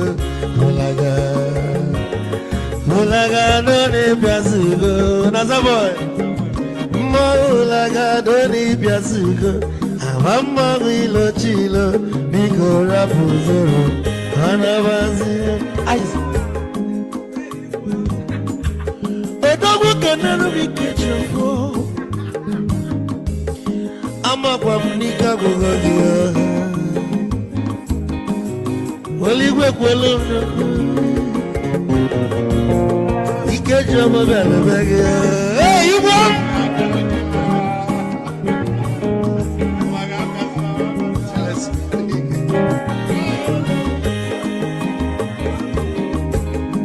eku kampune kene amago ndinso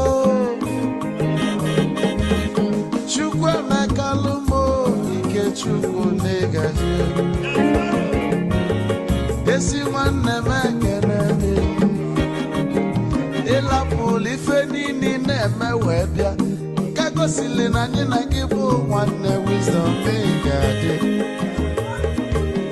ka nne gị maịkị ka ogobanya bụ egwu isili mmaksi ọ bụ na-etiri egwu a malụkwa malụ n'imego m ife ọjọọ wesi gị nwanne m ife ọkụ na-echọlụ na ngeme Wisdom onume ekene gị gbamanwụ iyo iyo biko lapụ na-abasị ya zoro zoro zoro zoro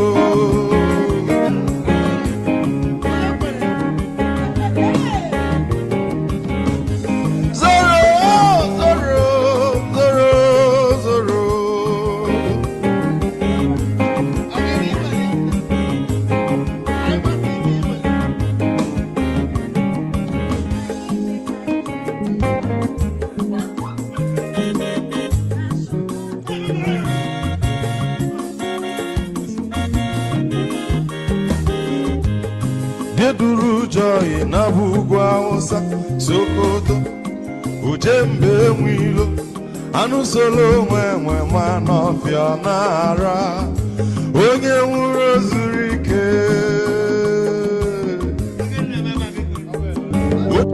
Okwudilio Opudilione kelanio Olisa malugo koyene menenua Opudilione kelanio Chukuna malugo yobia diocha Agaranya chogo kowe bili Agaranya chogo kowe rienio Owe chuku bezie chuku Nuche chukwa busigi fegemeo Nuche chukwa busia ifegemeo Nifo solo ne asi alibazie Oboye bebe agaranya muliba Oboye wuru agaranya mebi vesolea Mano agaranya mua Oboye afyozie nipa kwa Agaranya chogo kowe bili Agaranya chogo kowe rienio Oboye chikubezio lisa Kodili ma kodili bemo Kodili wakema kodili wanima Naino kwane we peluge peluo Kodili ma kodili bemo Kodili kemo kodili heyo Ibedwe me wanem Nikadiezi bohimo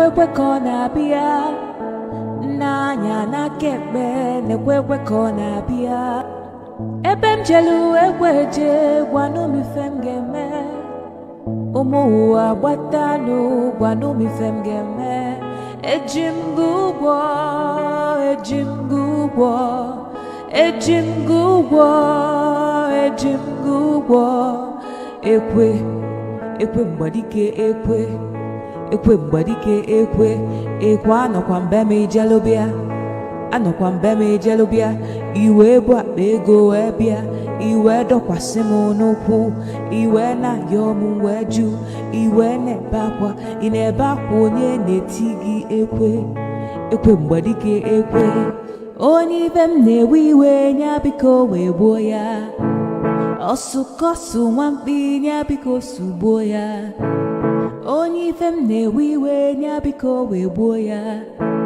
ọsụkọsụ nwamkpi nya biko sugbuo ya selense. I have nothing new to say. People are hungry.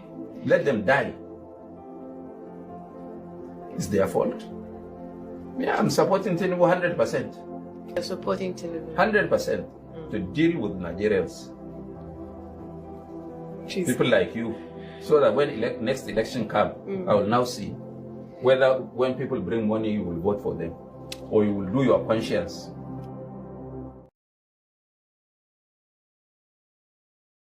Colonel for a Foul by Rudolfo Okonkwo. After years of pursuing men, you believed in a man being dropped right into your arms.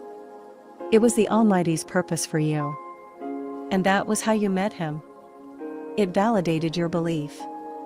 It hardened your heart to everything else anyone was saying, including Iwoma, your girlfriend. From then on, everything else was undue mocking of tired people. And coming from Iwoma, who had not fared any better in the hands of men, you had no problem waving it aside. You had no fear that, as she said, you might be cracking a kernel for a fowl. You were a nurse, a degree-holding registered nurse. You never forgot that you ought to be rich. You worked round the clock. Every shift American nurses would not do, you would accept. Holidays and all, you were available. In fact, you love the holidays because you get paid double the time. And at $60 an hour, a double meant more than a new hairstyle. It meant a day at the spas, a visit to Bloomingdale's and another bottle of Agent Provocateur. You drove a big BMW SUV model. Most men who had the opportunity to get near you were intimidated by your confidence and poise. Those who were not, who dared to approach you with brilliant pickup lines, you had doubts about their sincerity. You could not figure out if they were coming to you because of your hard-earned money or to take advantage of the residency status which you had earned as a nurse. It wasn't long ago when he told you that you belonged to him. You assumed that it meant that he belonged to you.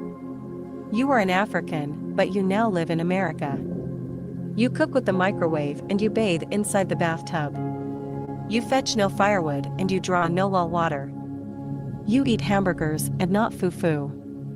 You wear jeans and not booba. No proverbs were created around computers, iPods, and GPS systems. So you accepted that it meant that all proverbs were suspended. You had crossed 7 seas and 7 rivers. You had left behind the 7 idioms of the 7 shrines of your homeland. You were now in the land of the free and the home of the brave. All old things have passed away.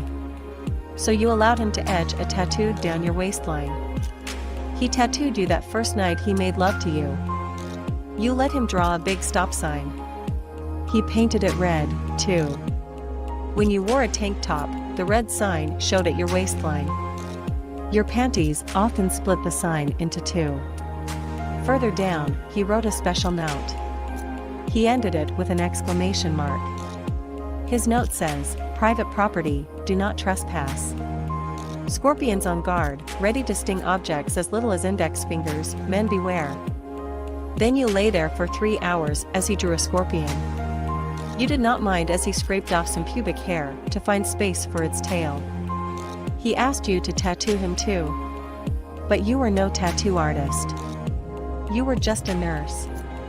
You told him not to worry. You did not need to draw your face around his penis to be assured of his faithfulness. When he asked you what you would have drawn if you had wanted, you lied to him. You did not tell him you would have drawn a long stem of a rose. Instead, you said to him, "I would have drawn a gun," and simply written beside it, in capital letters, "Bang." You knew you were lying. But lying had become part of your life. Your true self had not taken you anywhere. You were not always like this. In fact, when you came to America, you carried with you, like a little shell, all the norms you learned at home. You dared not look a man deep in the eyes. Your mama taught you to carry yourself with grace. Growing up in Enugu, you were able to resist the pressures of your peers. You still hear your mother's voice. Yuzo, don't be like those loose girls who are spoiled and are not good for marriage. But her voice became faint as each day passed. You had managed to confine her voice to a small cubicle where you placed things of the past. If only Mama could see you, she would not believe what you had become. You had become a grown-up woman. A woman, 10 times the woman she was. You knew what you wanted and how to get it. You did things that she could not imagine in this life and maybe in the life to come. Somehow, you had learned to please yourself. Sometimes you worry that you might be in a rush to recover the years you spent trying to please Mama. You do not regret those years. Without the restrictions, you probably would not have won the scholarship that brought you to America. But you were happy to throw away all inhibitions of the past. He was the one who opened your eyes. He was the one who led you to places you did not know existed. In moments of bliss, you did not fail to remind him that he spoilt you. You liked to be spoilt. You liked to be pampered. You liked to be worshipped. You liked your man to think of nothing else but you. And you have succeeded with him. Like a tortoise, you had made him desire you. He desired you so much that he had agreed to lift the earth onto your head. Your only challenge was finding a place for him to stand as he did that. You were not just a taker, you were also a giver. And that was how you met him. You were doing a graveyard shift at the trauma center of Union Hospital in Lynn, Massachusetts, when he was rushed into the hospital by paramedics. He had been shot by a Latino gang member right inside his barbershop/tattoo parlor. You were assigned to him after surgery to remove a bullet lodged in his thigh. A foot higher, the bullet would have shattered his manhood. When he came out of surgery, it was the first thing he said to you. And you left. You cared for him that night. You cared for him as if he was your brother. You continued to care for him in the days that followed. He had nobody around. His 2 brothers and sister all lived in London. You knew this because you were the one who bought the phone card and dialed the numbers for him as he informed them of his ordeal. They called. They sent him flowers. But they were too busy to fly to America. His parents in Nigeria were too busy with local politics to come either. His friends came when time permitted.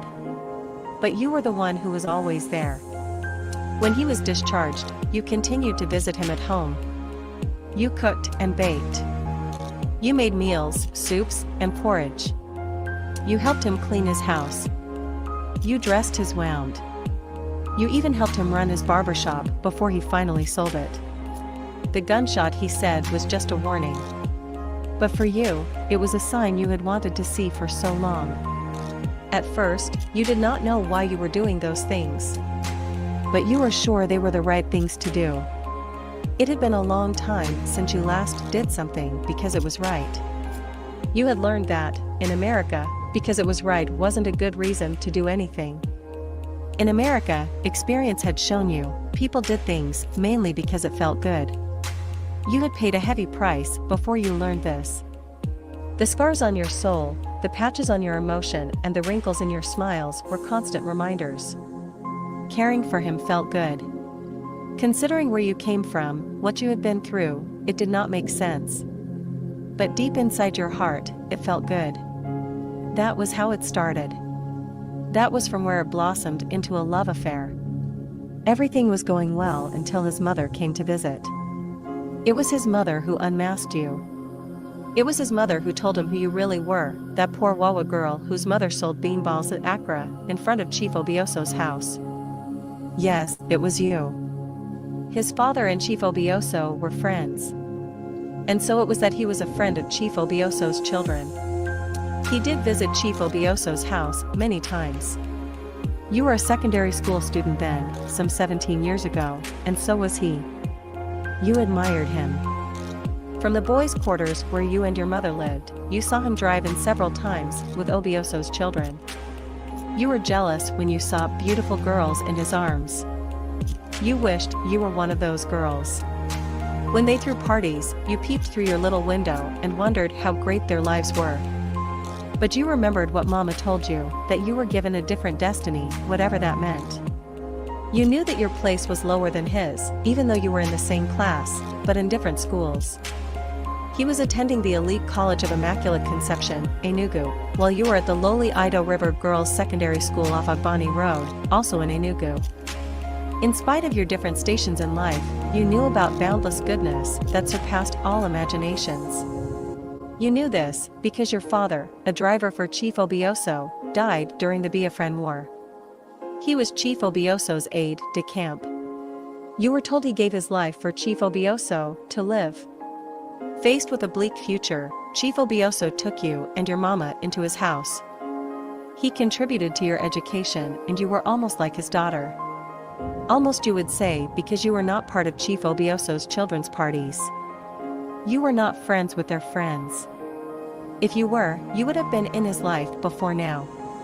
And when Chief Obioso was not at home, you were more of his children's servant than their friend. You remembered one night, during one of the wild parties Chief Obioso's children threw, when Kenny, Obioso's first child, called you in to perform a chore. You could not remember what the chore was. But you remembered going into the kids' wing of the big house and seeing a living room full of beer bottles and cigarette butts. Half-naked girls were lying on the carpet. You remembered seeing him there. You remembered him because he came to your rescue when one of Ovioso's children grabbed you and started fondling your breasts. You did not like what he said that night. You did not forget it, either. But you were still grateful that he rescued you. In fact, you have rationalized what he said so much that you have convinced yourself that he only said it to protect you. "Leave that and Beak alone," he said. It had the same effect on you then that "leave that nigger alone" would have had on you today. Only that now, you knew you would be grateful to a white man if he said that and saved you from possible rape in the hands of another white man. That was how you rationalized it and compartmentalized it. You have packaged it and keep it where you keep things of the past. And then, his mother came and revealed them all. You were kind to his mother, too. When she came, you took time off work. You drove her around and showed her places. You shopped for her. You bought her expensive jewelry and clothes. You took her to every mall and every outlet in New England. She only needed to look at an item twice before you picked it up for her. You took her to the museum. You took her to Faneuil Hall and New England Aquarium. At Boston One Theater, you saw the Broadway show, Les Miserables. You rode on the Boston Duck Tour. You saw her laugh as the duck became a boat in the river and a bus on land. She marveled at that. She called it American wonder. You were glad she liked it because she did not like Salem, the witch city. You gave her a good time. You thought things went well. When she was leaving, you gave her money, too. You were not trying to bribe her. You were not even acknowledging that the path to a man's surname often started with the approval of his mother. You were doing it because, on so many levels, it felt right. She seemed grateful for all you did for her. After each outing, she gave you a little more crayfish. Then she gave you Gary. By the time she gave you Audrey, you were sure you firmly had her in your camp. Not that it was your goal all the while. As you accompanied him to the airport to drop her off, she surprised you when she gave you some yards of lace and material for a wrapper. Even though it was the cheap ABA not on you material, you were very grateful. As you hugged her for the last time, you called her Mama. It wasn't the first time you called her Mama, but this time, it came out deeper. By the time his mother visited, you had known him for over 2 years. You had seen him grow from nigger wannabe to a well-balanced black man. It started with the gunshot wound, but you had a lot to do with the final outcome. When he had the barbershop, he also drove a cab. The two occupations placed him in direct contact with the most violent people in society. You helped him in his transition. You bought him the equipment he needed to become a DJ. It was what he wanted. He did that for a little while, but business was not booming. He abandoned it. You encouraged him to go into nursing. He resisted many times. He was afraid of math. He hated biology. You made him take the North Shore Community College LPN entrance examination. He failed. Thrice. He gave up. He said he wanted to be a computer network administrator. You paid $5,000 for him to attend a training institute. He completed his courses. He studied hard and obtained his A+ certification. By the time he was all done, the computer boom had fizzled out. Those who were surviving were those who got in not for the money, but for the love of computers. He got in for the money, and when the money was not coming, he put away his chips. Finally, he settled into real estate. He became a realtor. He wore a suit and tie, expensive shoes, and went about asking people to buy houses. He was good at it. He had a sweet mouth. And it helped that he was handsome. It made wives encourage their husbands to listen. Many listened. He made many sales. You agreed with him that he had found his calling. But then, all his friends and acquaintances who had good credit and could afford the down payments all bought houses. His options began to narrow. You helped him buy 2 houses. It was a small business of renting for him. A cushion. You also helped him start a staff recruiting agency that sent nurses and direct support staff to nursing homes and group homes. For a long while, you and your nurse friends were his core base of nurses.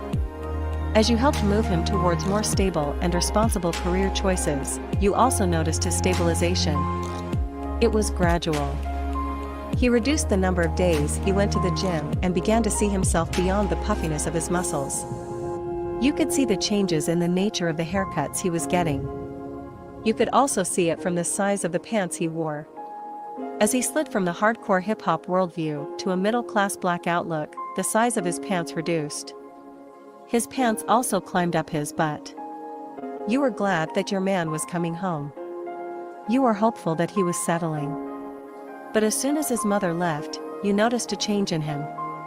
He wasn't as open as he used to be. You asked him once what was the problem, and he said he was being pressured by his mother to get married. You tried to console him. You tried to tell him all parents were designed to think like that. You tried to tell him that your mother had also been pushing you in the same direction. You did not tell him, "Hello? What's the problem?" You did not say, "I'm here." No. You encouraged him to listen to his mother and yet to make his own decision. When he suddenly announced that he was going home and would stay for 2 months, you did not have any worries. After all, it had been a long time since he was home. You volunteered to help him run his businesses, but he refused. That surprised you because you had been helping him in the past. But you did not read too much into it. Not even when his agency stopped calling you for work. You did not care because you were never short of hours. He went to Nigeria and called you once. You did not hear from him again. 1 month. 2 months. 3 months. You were worried. You sent him an email and he did not respond. You visited his house and there was no sign that he had come back. You visited his staffing agency office. It had been closed. You made inquiries. You spoke to his friends, but nobody seemed to know anything. Even though you missed him so much, you gave him his space. It was very painful as your birthday came. Last year, you traveled with him to Disney World. It was there that you marked your 34th birthday, and he celebrated his 36th, which was 2 months after yours. You missed him, but you also knew in your heart that he was God's gift to you. Agaracha, wanderer, you told yourself, must come back. Then 4 months after he went away, during your birthday party, someone gave you a strange gift. It was an envelope with a business card inside. You looked at the business card and it was his. It showed his name, his new address, and his phone number in Worcester. A note on the back of the card said he had returned from Nigeria with a 19-year-old wife and they both live in Worcester. You stormed out of your own party like buttocks stung by a vicious ant. You entered your car and drove to Worcester. You could not recall stopping at any traffic light. You could not remember paying for toll at Tobin Bridge. The last time you were in Worcester, you had come with him to attend a pre-wedding party of a Kenyan friend at Lucky Dog nightclub. You got to the address and saw his Mercedes car parked in the driveway, a car you made the down payment for. You sat outside his house and watched, while your blood boiled inside. From the window, you could see 2 figures moving around the house. You called the home number on the card. You saw him walk towards what must be the phone. He paused at what must be the phone's caller ID. He did not pick up the phone. You waited for 2 minutes. You called his new cell phone number. He did not pick up the phone. You sat in the car for a long time with your eyes focused on the house. As tears began to build up, you saw the 2 figures inside what looked like the living room area. He held her hand and they began to dance. The scene sent goose pimples across your skin.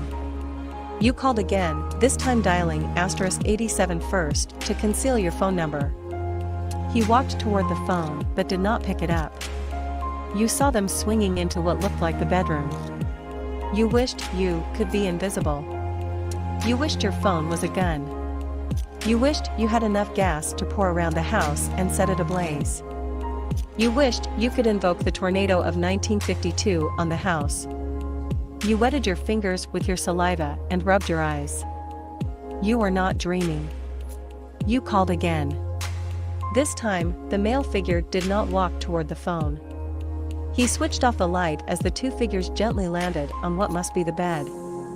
You knew exactly what would follow. You have been there. You started your car and drove away as erratic as a sliced worm, wondering amongst other things if he had given her a tattoo too. And if so, what her tattoo might say, scumbag. As you drove home, tears trickled down your eyes. Every mile away from Worcester, its 7 steep hills fading behind, you imagined the undertakers preparing your first love for burial. This is one funeral you will not attend. You had waited for an eternity for those tears to flow. Now you feared it would flood Lake Quinsigamond. But weeping was all your soul needed to be free.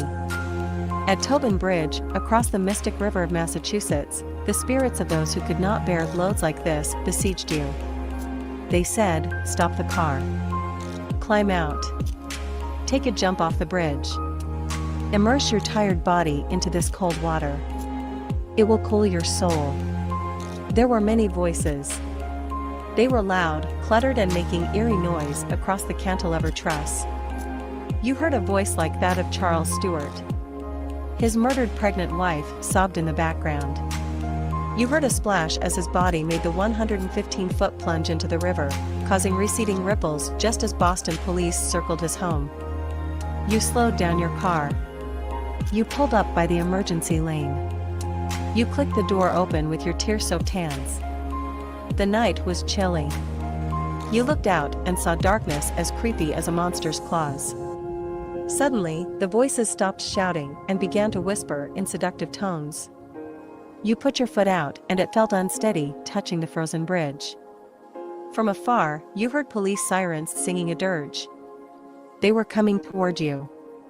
They were driving up fast. You ducked into the car like a scared snail burying its head in the shell. You started the car and drove off in a panic. The voices jumped into the car with you and began to call you a coward. You assured them you were not a coward. You debated with them. They insulted you. You continued to drive, fidgeting and frightened. You turned on the radio to interrupt the voices. On the radio, the alternative rock band, Failure, came on. They were singing, "The Nurse Who Loved Me." Say hello to everything you've left behind. It's even more a part of your life now that you can't touch it. I'm taking her home with me, all dressed in white. She's got everything I need, some pills in a little cup. She's fallen hard for me, I can see it in her eyes. Those were the last words you heard before you smashed into a pavement a few yards off the bridge.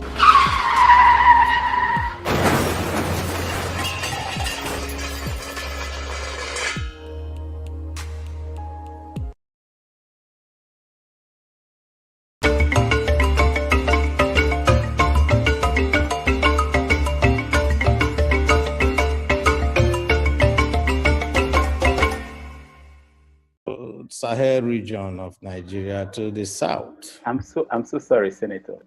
Sorry. Yes. I started talking without. I didn't start to record.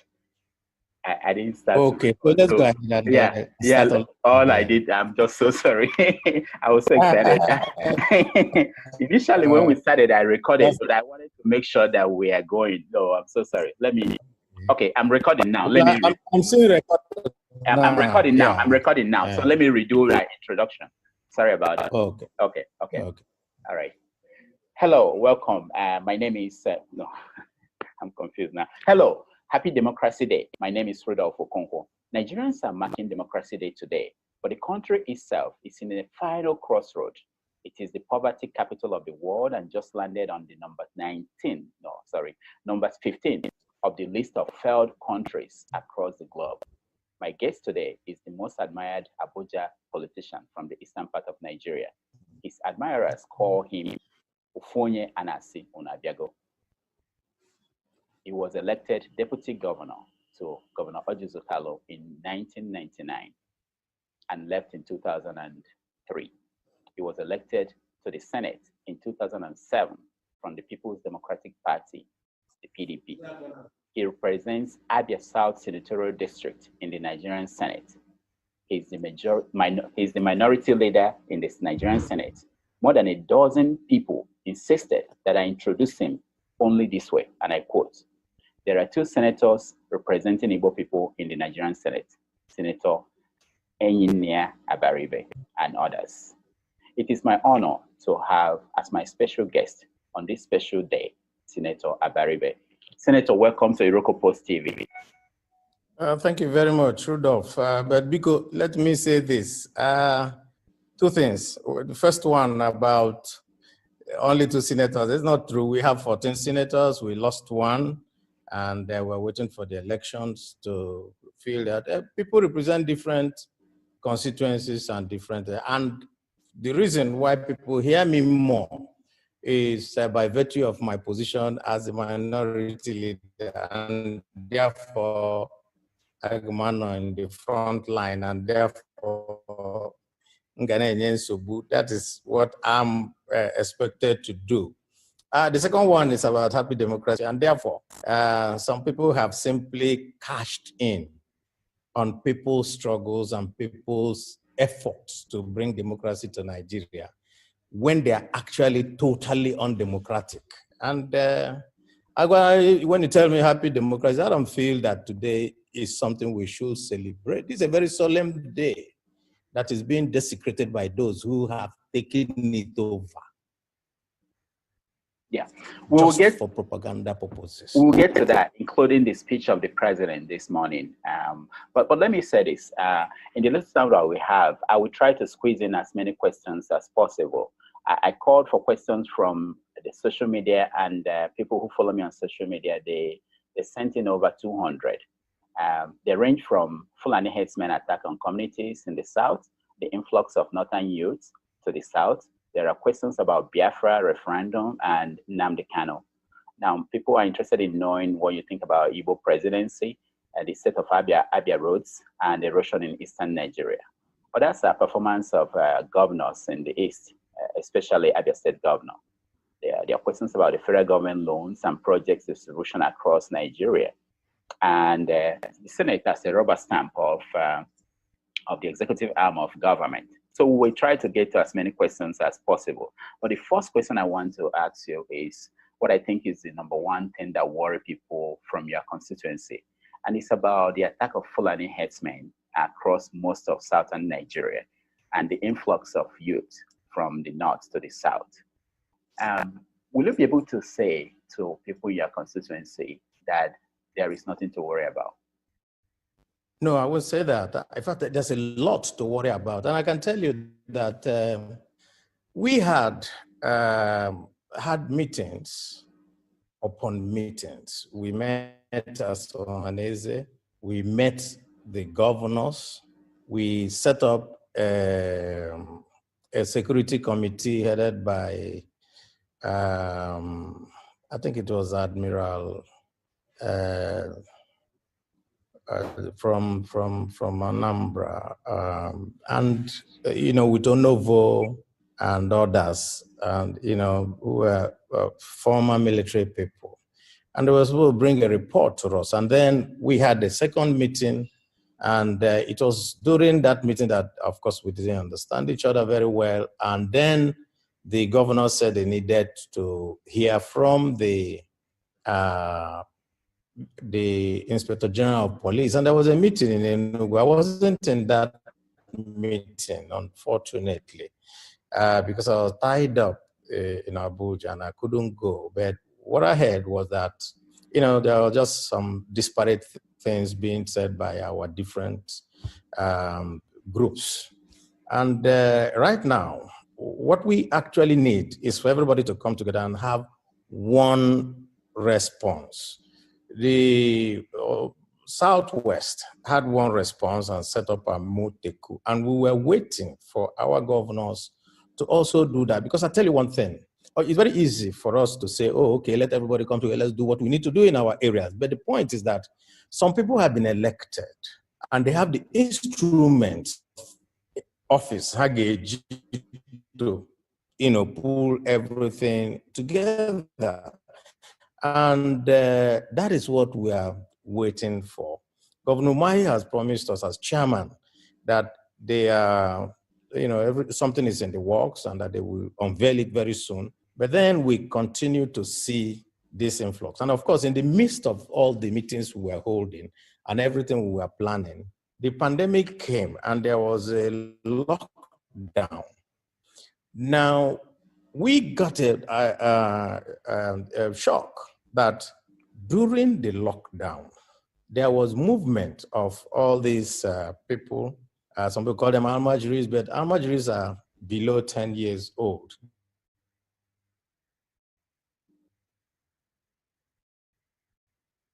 Okay, our feed with the senator is frozen. We will continue to wait, and hopefully we'll be able to get him to join us, because we have a lot to talk about. And yeah, I think he's back. Okay, he's reconnecting, and as soon as we get him. Yeah, can you still hear me? Yeah, I can hear you. Okay, go ahead. Yeah. Okay, so these were grown-up people. These were not youth. These were not Almajiris. And so we were very concerned and we were very worried. And different Igbo groups, they were contacting me, and I had to also contact the chairman of Governors Forum, who told me that there was something in the works. Now, my personal feeling is that there are two groups of persons coming from the north to the south, and of course, some of them to the southeast. Some are economic migrants, that is those who have lost everything and don't have anything again, and then they are drifting to the south because they think that there are prospects of a little making a living over here. There had been this type of movements before during the farming season. You will notice that during the farming season, we have people come and work in our farms, and then after the farming season, they go back.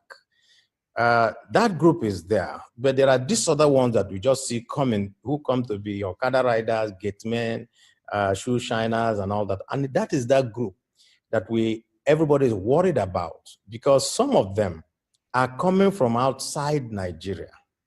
They don't speak regular Hausa. They don't speak English. They don't speak Pidgin. Some of them just speak French. Some speak some other languages. And those are the ones that we are very, very bothered about, because we think that these people may just be people who are coming as sleeper cells and can be activated anytime. So right now, the ADF and so many Igbo groups, everybody is bothered and everybody is worried and everybody is just saying, what do we do? My take on this is that we voted in people to man the states. They have the resources, they have the instruments of power, and they can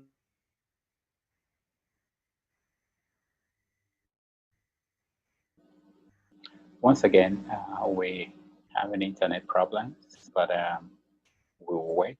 And their direction. They straight me now? Yeah, I can hear you. Okay. Go ahead. I said the handicap is the structure of the federation. It's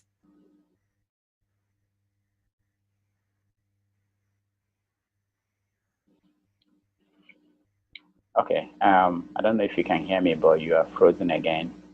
When I get you back, I wanted to go back to where you were talking about the governors having the instruments to do something about it. And I want to know if they fail to act, what next? Because people are very worried, including people who are abroad. Okay. So we lost the senator. We try to reconnect with him. That's what technology today, that's what we have. Okay, he's back. Okay, good. I can. Okay, all right. Good.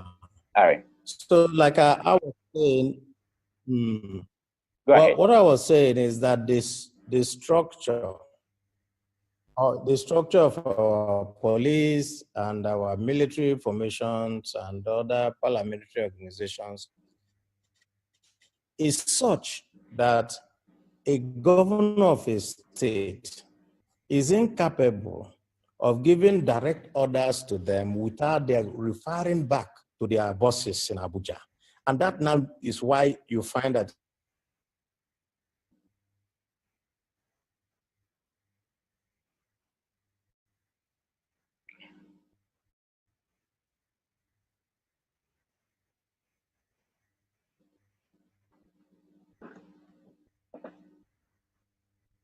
Okay, so the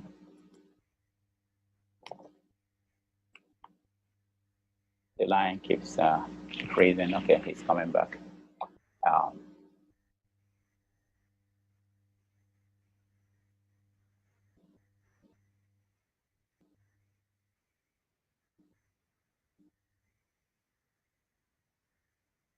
to deploy the instruments of coercion in his state is what is leading us to these problems. So now in the Southwest, what they did was to create the Amoteku for themselves and use it to now, which is what we had in the different states in the Southeast. You had Bakassi in Abia and Anambra at the time. Then now you have forest guards in Enugu. I think you have another one. So what we told them is, why don't you bring all these different units together? Why don't you get all the state houses of assembly to pass the same type of laws so that everybody works to one purpose, which is the defense of our homeland. And that is where we are now. We are having this ongoing conversation about it. Now, for people who are watching and they're still worried, they will be thinking, why will it take so long for the governors in the East to take action? And if they fail to take action, what can they do? That's the question that I'm getting. What can they do themselves? Do we want them to take actions themselves? Well, what we don't want is a situation where you take your own personal action and it is tagged something else. And therefore, that's why we continue to want to use the governors, because they are the people who have the responsibility to secure lives and property within their different states and within the Southeast zone as a whole. What we have suggested, and ADF and some other groups have also suggested, is for us to set up our own homegrown network of security. But we think that the type of stigmatization that they did to IPOB and all that will also apply if we don't go through the formal network that the governors will have to institute. It will be seen as something else. And then, of course, when you now have a clash between the police and the army, of course, we know what follows. Everything that happens in the Southeast is regarded as a different thing. And we do really want to solve a problem, not to create another problem while we're solving it. Mm. And now I wanted to ask you, why should everything that happens in the Southeast be seen as something different? Well, I have tried to answer this question before. Let me just repeat it. The civil war has not ended in some people's minds in Nigeria. Just to put it succinctly. Okay, all right. And the government in power today seems to have that mindset that whatever they do, that they're doing, how do you call it now? They're doing saraka for you. They are just, it's not right. We're just giving you, you don't even deserve it. No. Something like that. That's a good segue to the next question I have, because you might see this way and it's something that you are dealing with. But for young people from the Southeast, it's not a funny thing to them. It's not something they have the patience to deal with. It's making them angry. The people in government, or the people at the federal government, or the people, your colleagues in the Senate, do they understand that some of these things they are not funny to the people, the young ones in the Southeast?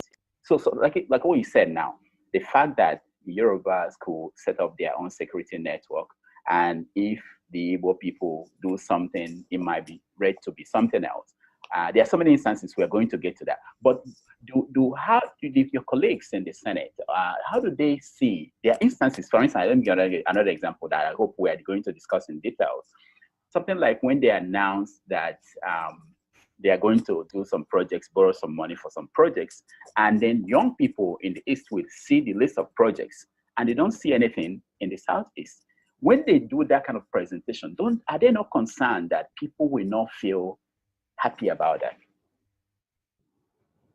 Well, let me put it this way. It also has to do with the mindset of those who you find in the corridors of power. And it's a mindset that does not have to deal with the fact that some people elected you into office. And I'm sorry to say, in the North, there's a feudalistic mindset in which you have people up there and the rest of the people on the ground, and whatever they do for them, they are just doing them a favor. And so when they extend it to the rest of us in the South and see our reaction, they cannot understand it. They don't understand why we think. They don't understand that now. In the Igbo parlance, we are Republican in nature and do not deal with this humbug of having some upper class and then a lower class. It's a fundamental thing which will take a long time to resolve. To resolve in our system. I deal with them. I talk with them, and sometimes also they seem to understand, and will tell you, well, I don't understand what is going on. For example, a couple of days ago, there was a big protest in Katsina State, and that protest in Katsina State was against the fact that nothing was being done in their own minds against the incessant killings that were going on there by bandits. And they were burning President Buhari's, billboards, really. Yeah. And I asked the Katsina senator, I said, what's going on? He said, no, that the president has sent military, did all that, and then nothing is happening, and so everybody's angry that even himself is not happy. So how can anybody come and do campaigns around there and all that? So you could see that in their mind, I'm talking about my colleagues from the North, the buck does not stop on the table of the president. There's every effort to absolve the president of responsibility and then, shift it somewhere else. So that's why when you see that I stand on the floor and I say the president is responsible, they get very infuriated because there is this culture, Baba is there, and therefore, I think the late Gani Fahim used to call it a Kabiesi culture. There's that culture that the man is not wrong. It must be us or the rest of us or those who are given responsibilities who are incapable. But of course, for each one of us, we know that if you're in charge, you're in charge. If you appoint somebody, you're taking responsibility for that person too. If the person is not doing the good job, then you remove him. And so there's this inability to do something. So what I'm saying really, in effect, is that and the Nsubu is that our people, of course, there are two classes of us, which you've just mentioned. They are the younger ones who didn't get affected by the Civil War, who didn't have to go through the eyebrow, and they are looking at it and they're saying, why should there be two classes of Nigerians? Why should one come from the north and one come from the south, and the person from the north is given, privileges? Giving some privileges with the one from the south doesn't get. I'm not talking about all the south too, because if you're a big man in the south, of course, and you're hobnobbing with your people up there in the north, you can get things that, but on the average, what the Igbo man wants is to have a level playing field. I've always looked at it and I've always talked about it, and then let every man prosper according to the skills and the abilities that the person has, So the younger people find it difficult to accept this. And of course, with the influx of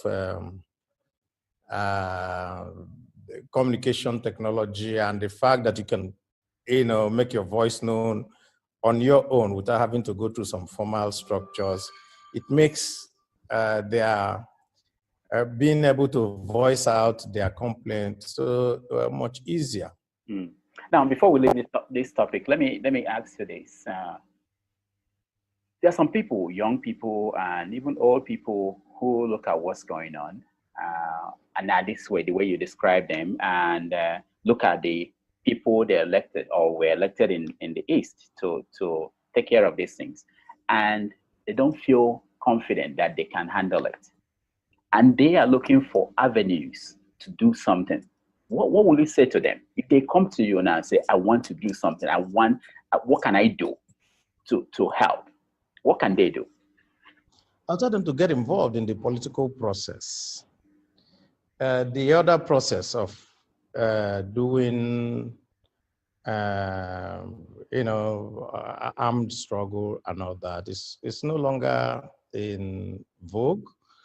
And what we find really is that even these young people who are also agitating and also, also not involved in the political process. So they can't even elect people that they want. If you don't get involved, how are you going to be able to change the people? I mean, assuming they don't like me, assuming they say, oh, you're not doing what you need to do, you should be able to vote me out. I'm bringing that person. But they will say to you, I know we'll get to that later. They will say to you, look at what happened in Imo State, where Imo people elected somebody else, and the Supreme Court says, oh no, we're going to get the person that is that got the fourth position and make him the governor.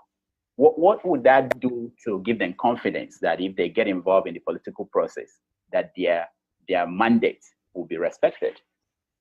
Yeah, aberrations happen, like what happened in Imo. We went on protests. We had to go protest to the Supreme Court, protest everywhere. Make sure that we were on the streets every day in Abuja, because there were 3 other judgments coming. And we had gotten from the grapevine that those other 3 judgments were also going to go the same way. And so because we now made it, and then everybody was outpoured their, angst about what was happening, and that made Sokoto, Bauchi, and all those ones, the people who were voted survived. The point really is that getting involved, it's not just the voting and all that, it's also getting involved and coming out and saying what needs to be said. I know that it's a difficulty. It's getting involved, demands sacrifice. Let me just put it that way. And sometimes it's easier to do it from the cozy room of your, in front of your laptop than to be on the streets and march. But they can say that when they go on the streets to march, they kill them. So then they kill them and all that, yes. But then, and you just have to continue to, do what you need to do in terms of agitation. Because if you don't, ultimately, the bad people will continue to do the wrong things. That's just it. Let's move to other things. Igbo people today, you can actually divide them into 3. There are those who believe in Biafra and they want referendum now, and those who want to restructure Nigeria and throw away the 1999 constitution. Then there are those who are fighting for Igbo presidency in 2023. Where do you belong?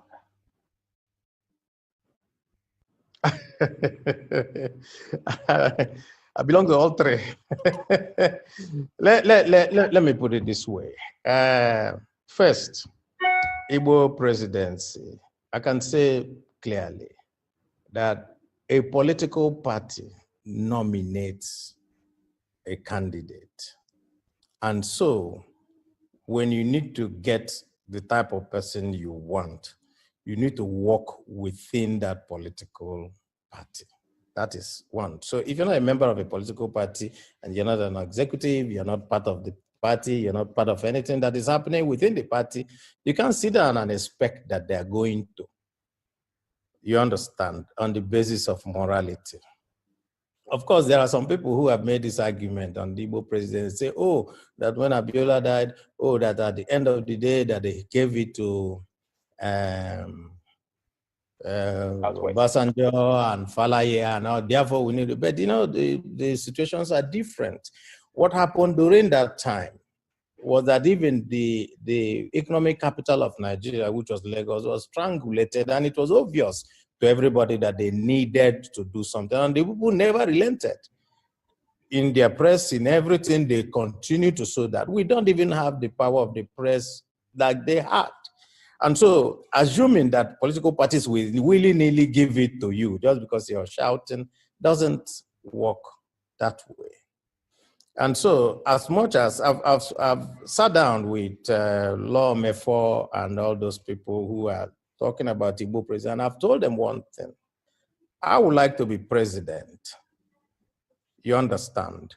I would like to be able to run this country in the best way that I think that I should run. But of course, I belong to PDP, which means that within PDP, I have to fight for PDP to be able to get an Igbo man who will be able to get every other person within the party, or a majority of people within the party, to trust him enough to give him the ticket.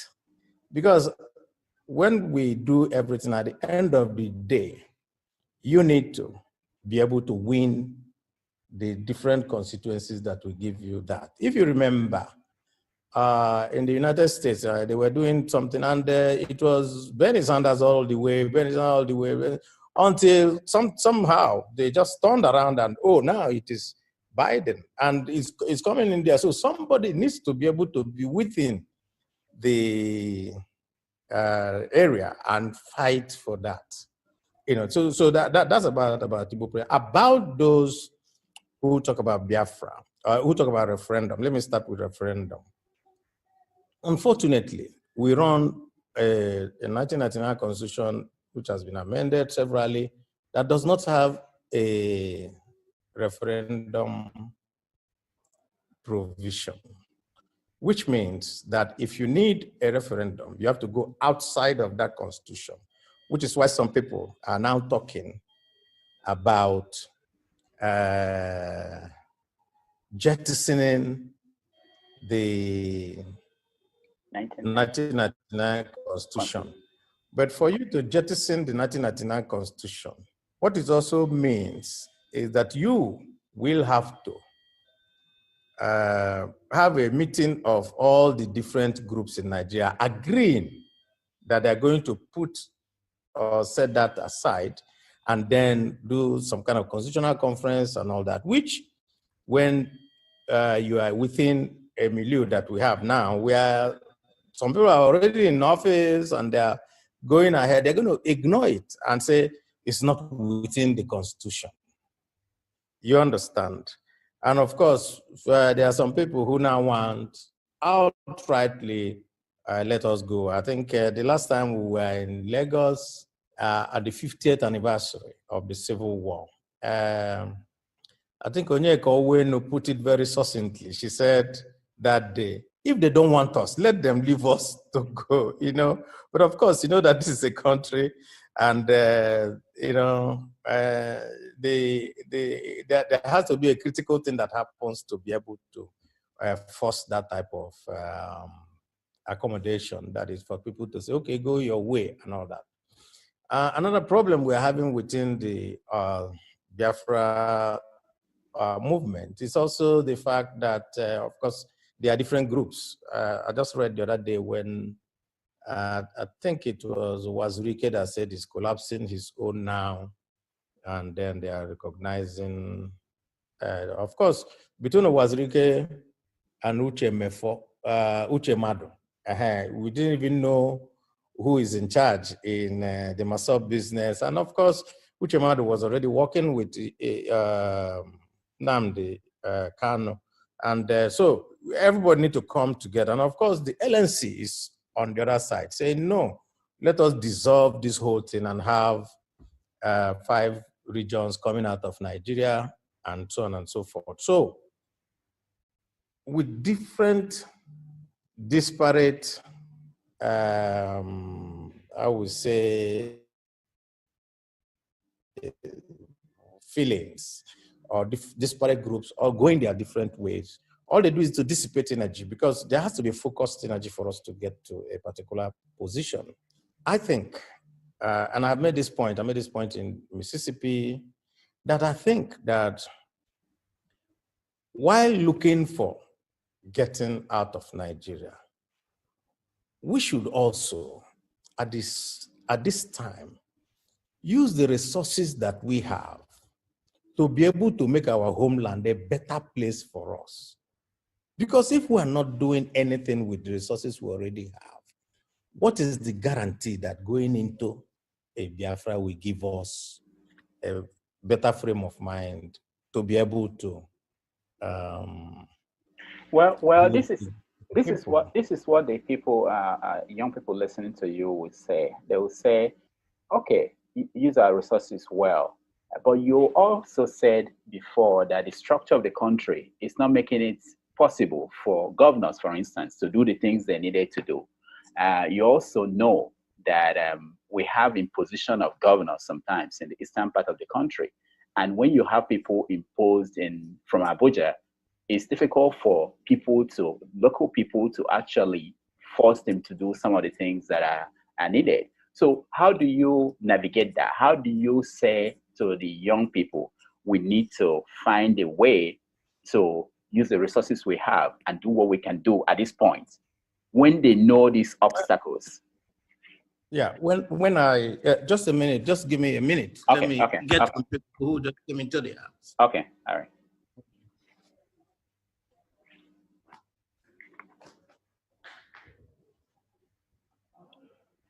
All right, we wait for Senator Baribe to come back, and we'll continue the conversation.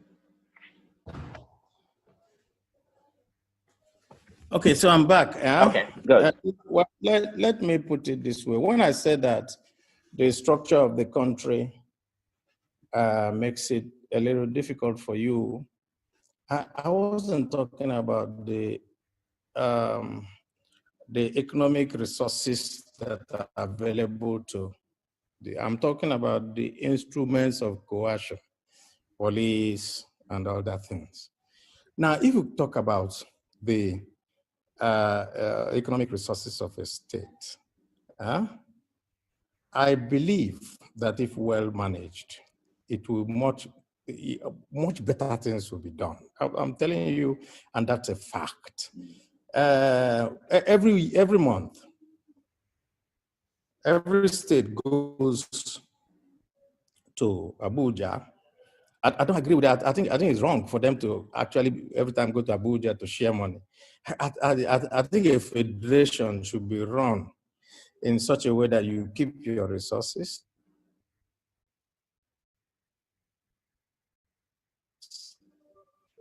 Then you pay the share that goes that way around, not the federal government to get all the resources. That is my own idea. But every month, every state collects money from there, comes back and disburse it as they deem fit. Also, the states get their own internally generated revenue. The state do all their own stuff, and none of them is controlled by the federal government in any way. But yesterday, the EFCC said that, that they were returning monies found with Governor Rochas Okorocha to the state to the tune of 5.7 billion, and that some were still left, and that they were still in court trying to get the forfeiture order on that. I mean, think about it. 5.7 billion being returned. And so, a governor working for his people, why should you have that kind of, humongous amount found in your distance? So we also have to take responsibility. You understand me? We have to take responsibility. The government in Rivers State has been having a running battle with the federal government, and they have been fighting and all that, and saying everything, and so they are going to remove him. But he's getting resources. He's using it for the state. He's building stuff. You understand? And what I say is this. Yes, people might be imposed from outside, but if you give them enough heat, they will work for you. Ngige was imposed from outside, and he did so much work because he got too much heat. I think what's going on is that people are very complacent and just saying, because they don't buy into the governance that it affects them. You understand? And because they don't, they really, people take them for granted. Let me just put it, that way, because I'm also somebody that can be accused of being part of it. let's finish up on the Biafran thing. On social media, you see what they call a referendum question going on that asking people about what will you do today if you had to vote, whether Biafra, Igbo people, or Biafra will leave Nigeria. And I don't know if you've seen that. It will pop up on your social media. If you should see something like that, what will be how will you vote? Will you vote for? I think that hypothetically, if such a thing is, but I will vote for us to actually be on our own. I think that we're being dragged down actually by all the different things that weigh Nigeria down. That's why I'm saying, in effect, that if you sit in your state and do well and create the necessary conditions within your state, what you will do is to attract people to come, not for people to run away from our place. A lot of our businessmen, a lot of our destiny, if you check, they are not in Igbo land. It's just the pocket in Aba and Newi. I'm talking about those who manufacture, not those who do importations and sell.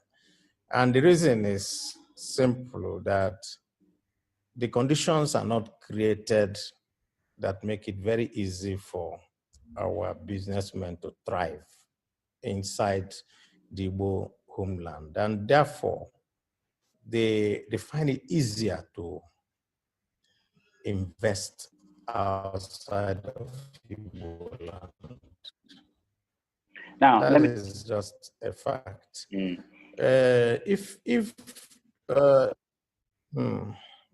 Go ahead. Okay. Let me ask you about Nnamdi Kanu. He said one time that he loves you and that nobody will beat you up like Ike Ekweremadu. What's your relationship with Nnamdi Kanu? When was the last time you were in touch with him? Just before they were attacked, and then he had to run away. I had invited him. I sat down with him in the house. I told him our fears, and I told him to make haste slowly. And we also gave an interview that day. That was about the last time I spoke to him. I spoke to him just, I think, the day before they attacked their house, because he was telling me, he called me to say, this is what is going on, and that was why we were a little bothered, because we didn't know, and I didn't have any information on what was happening. And so when the DSS arrested me and they said they wanted to know where he was and all that, I said, no, you people are the people who we should ask where he is. And then you have the responsibility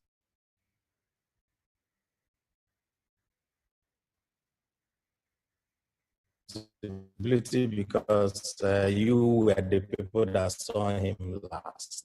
Of course, if he's surfaced, I'm sorry. He surfaced outside after a while, but I will say that if I need to reach him, I have those that I will talk to, and they will talk to him. Hello? Yeah, I'm here. You are frozen, but I can. Okay, you're back online now. Yeah. Okay. All right. So I know that you, when you got the bell, you were shorty, and the government were saying that you should bring him back and all those. But I want to know the situation now with your. Did you give up your assets? Did you recall? Did they give you back your assets? What's the situation with that lawsuit? No, the situation with the lawsuit, that the lawsuit is still on. What happened was that by the time we were in court the last time, we had appealed a ruling of the judge, and that appeal is subsisting because the judge had varied the terms of the bail by saying that we should now bring cash instead of property, which we pledged, and we now appeal that.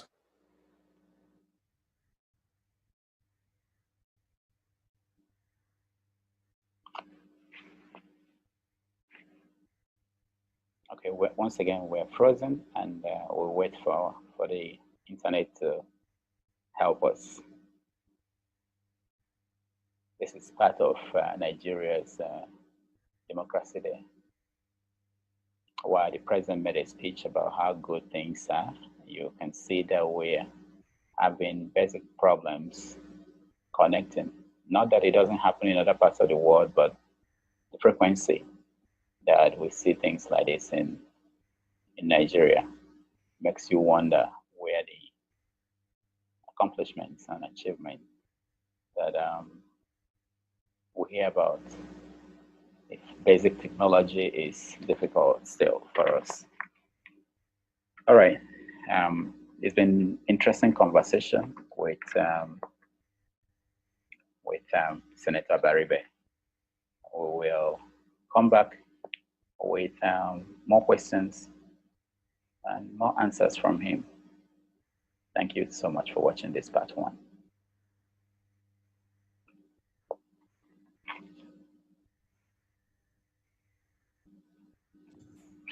Okay, good. We're back now. So like I was saying, let me just introduce. This will be the part 2.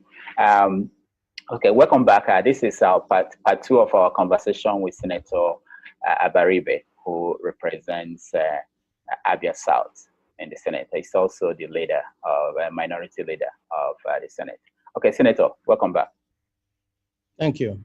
Okay. I was saying that with regard to the Nnamdi Kanu, that we're still in court, and that we appealed, and that the appeal is subsisting, and we are still going through the appeal process. Okay. And we appealed because the terms of the bail were varied, and we said that a bail bond is like a contract. If you change the terms of the contract, then you need to let the opposing party know to be sure that he is aware of that before, and that is still maybe it will also be a landmark case in terms of bail. Monitors around that in Nigeria. Now, let me summarize. If I'm wrong, let me know what you think about the Biafran movement as of today. You think that there are so many of them? You think that energy is being not being channeled in one direction? What do you want to see from that movement? Do you want it to continue? Do you want it to join the other Igbo movement? What is your take?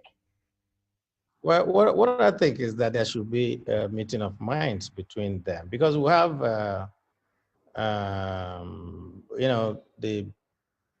the Biafran, what is it called now, who said that they are the original ones before Nnamdi Kanu went. I was part of them. Then he went his own.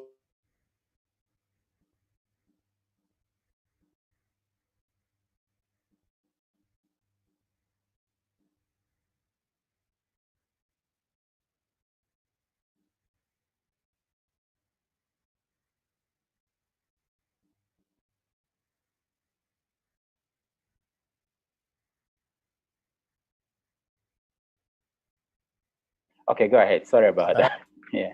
I'm saying, I think they should come together. I think that having different groups dissipates a lot of energy, I think. I read, of course, that there's a move by people to bring everyone together. But like I said, as much as we are looking to an utopia of Biafra, let us also look inwards and make our homeland great today. Now, talking about doing that, we have governors in the Southeast.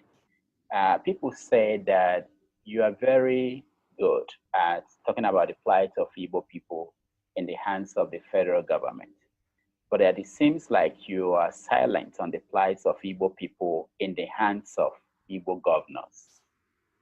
They give examples. Yes, I've heard it. People have told me. Okay, good. I'm happy that they told you. So they give example with your home state. I've told me, but I can, for the purpose of this interview, say that what I do is I do what our people also counsel in our local idiom. Then because we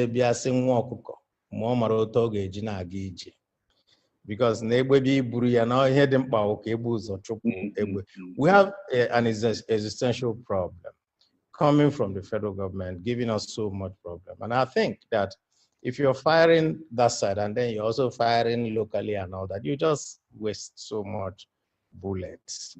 We know that internally we're not having it very rough. But what I try to do is not to expose our, let's say, differences so much in the public. The reason is also simple too. If you do it, then those people outside will use that to now say to you, what are you complaining about? After all, you are just telling us that this man is not also doing well. And so, for example, I mean, there's some young man, I don't know him, they just said, oh, that they incarcerated him, that it was the Abia State government pushing him and all that, some Emperor Bona. And I went to see the DSS director and said, I need to know why this guy is being kept here. And they said all manners of things. I said, okay, if you think that he has committed an offense against the state and all that, so charge him to court. And he said to me, oh yes, that they already made plans and that the Attorney General's office is charging him to court. And I said, fine, I'm going to be overwatching you to make sure that you charge him to court so that the court will decide whether he should be given bail or not. So those are the kind of interventions I do, but we don't like to, when you're doing those kind of interventions, go on to be telling everybody, oh, I'm doing A, B, or C. You know, there was a time too that there was so much problem about the death and all that in our bar and everywhere. And I was so angry, and And people were telling me, oh, you represent that. But I had to go to the governor direct. And I said, we're so disappointed in you. Why are you doing this? And he said, oh, sorry, we're doing A, B, C, D. We're bringing out the trucks. We're doing this and that. We're going to change the format and all that. That's the kind of thing that I would do. I will not formally come out to attack any Igbo governor. I wouldn't do that. Mm. Well, that's interesting and answer to that. But also, I wanted to know whether you also see it this way, that just like what you said, the EFCC announced this week about Rocha Sokorocha, and that also undermines your arguments in the Senate when people outside of Igbo land are seeing what is going on. I'll give another example. We see what the governor of Borno State is accomplishing in the last I don't know how long he's been there, 1 year. And if you compare that to the people we have in the East and what they are doing, and some of them have more resources than the governor of Borno State, people see this and people wonder why.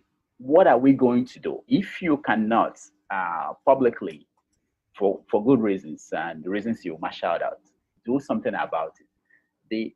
There is a big majority of young people who are looking at the situation in the East, and they are feeling that things are not going well. They don't seem to see anybody who is trying to hold these governors accountable. We don't have any media in the East. Essentially, it's totally no media to hold anybody accountable. The governors are trying to lock up people who are even trying to say anything. A good example is in Imo State. Somebody just posted on Facebook and called the governor Supreme Court governor, and he was locked up. Why is that happening? Why is the DSS now kind of a policeman of the governor of states? What is going on? Well, I really don't know. I think also that, and I've made this point elsewhere, that we also sometimes have democracy without Democrats. Criticism, it's a part of democracy, and people are free to tell you anything. And so when you don't have a Democrat and you have an autocrat, it's when you criticize him, then he comes, and then what you do is that you wait for him at the ballot box. And I said, let every young person get involved. You get involved by organizing, you get involved by getting everybody around you to know the problems. And of course, the young people are the people who are very idealistic. I mean, they are the people who will not be thinking about how to pay salaries, how to feed the next person, how to make sure that their investments are, so it is at that point of idealism, which is what you see in the George Floyd, the protests, that it is young people that actually change the world every time. But when the young people too turn around and get very complacent and then continue to blame every other person, then we're really in for a big problem. But I'm telling you also that I have a lot of young people that I discuss and I talk with, and and they give me hope. They give me a lot of hope. And let's look at a bigger issue. In the Southeast, we have 5 states. It's the only region with 5 states. The other ones, at least, they have 6 states, or one of them, one region has 7. Now, why is it difficult to see such an obvious injustice? And why is it difficult to correct?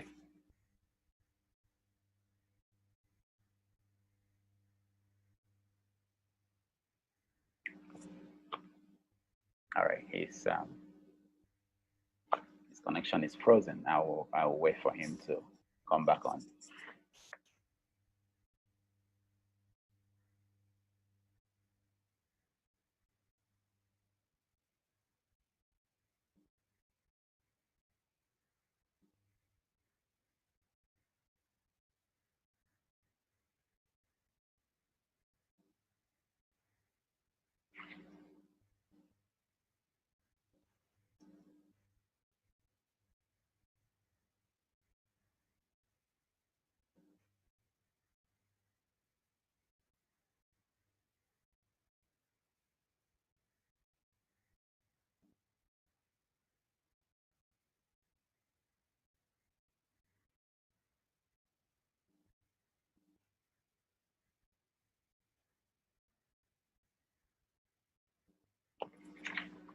All right. I hope for viewers, I hope you will bear with us.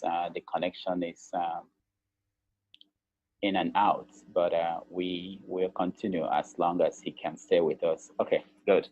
Good, he's back. Right. Okay, thank you. So let me reframe the question so that you can start your answer. So in the Southeast, we have 5 states. There are some regions with 6. Most of the other regions, they have 6. One had 7.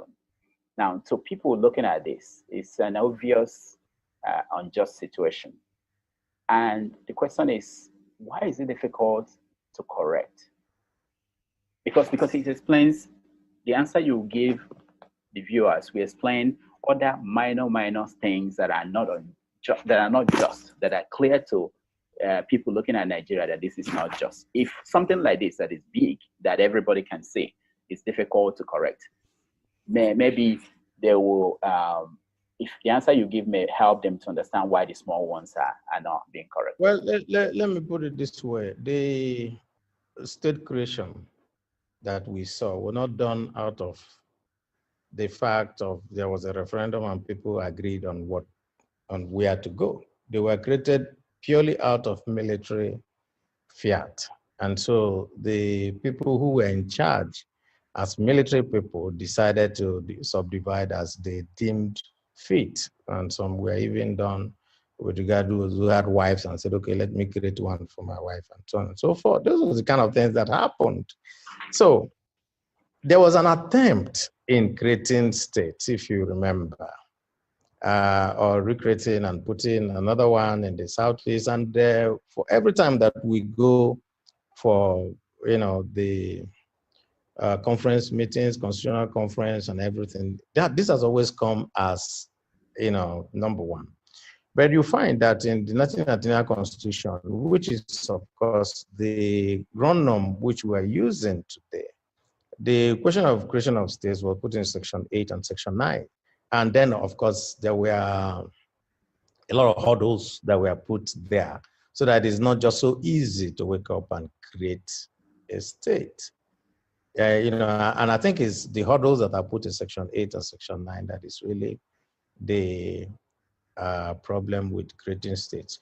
At the last count, when there was an attempt in, I think it was during the Obasanjo era, and there was a move to create more states to accommodate the Southeast.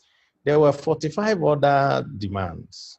So what you find is that in each state, there are all manners of vociferous tendencies. And once you want to say, okay, let us open the door, everybody will say, okay, I want my own too. And that has continually made it impossible for state creation to be done.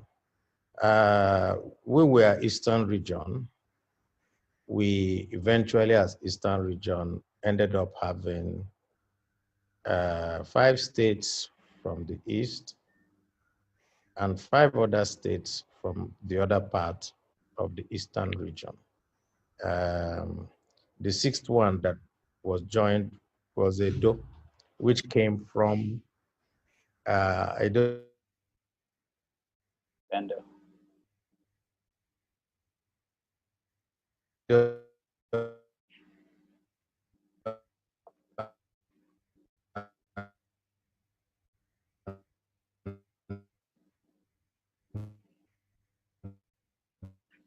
Okay, we're waiting. If they can hear him, the internet is acting up.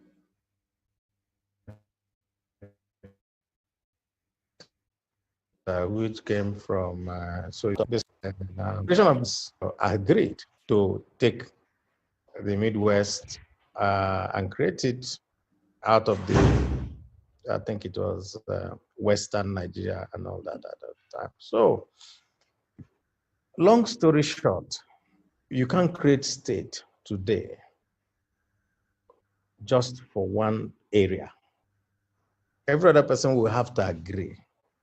And I've also had occasion in one other interview to say that when matters affect the Igbos in Nigeria, every other part of Nigeria wants to come together to oppress the Igbos, because they would rather resolve their issue using the Igbo head than resolving it on their own. And that's why we also... Let me ask you a practical question. So if you walk up to a senator from Sokoto, a senator from Castena, or wherever, and say, look, this is not right. You have 6 states here and you have 5 here.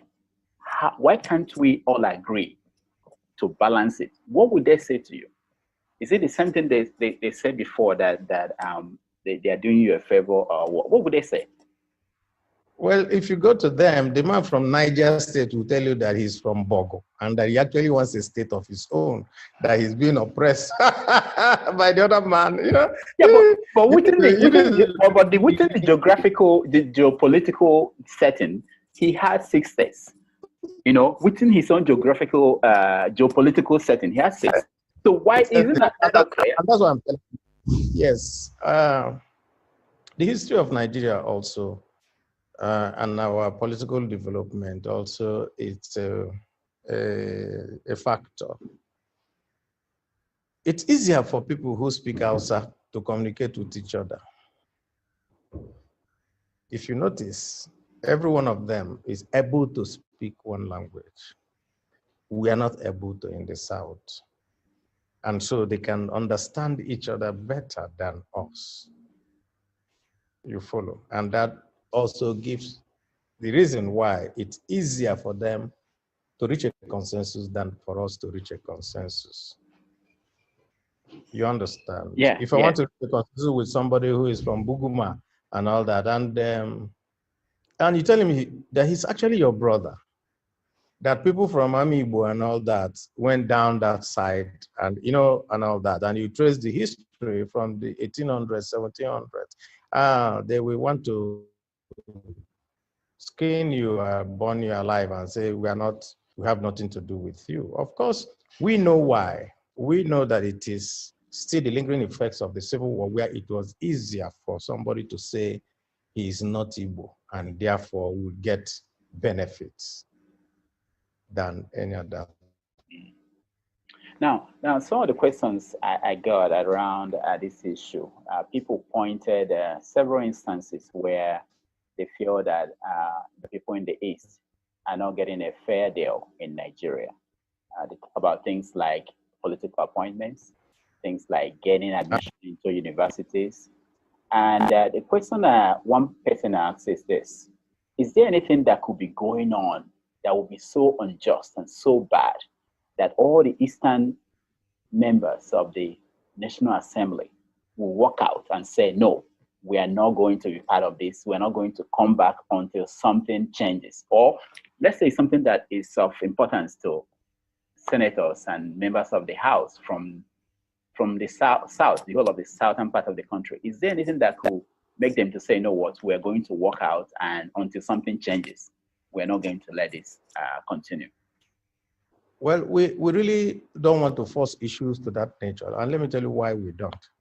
We have 15 members in the Senate, and we are 109 persons. If you remove the Senate president who is sitting on the chair, is 108.